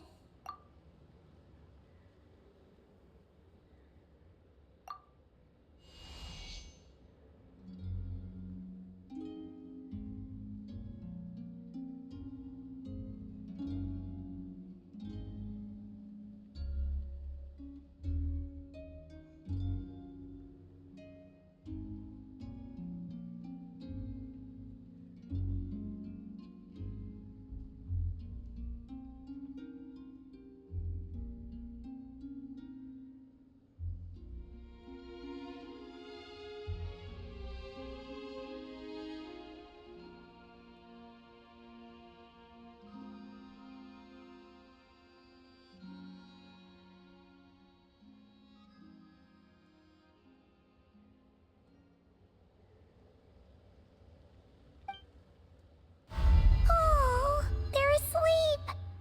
Looks like they haven't had a good rest in a long time. Shh, let's leave.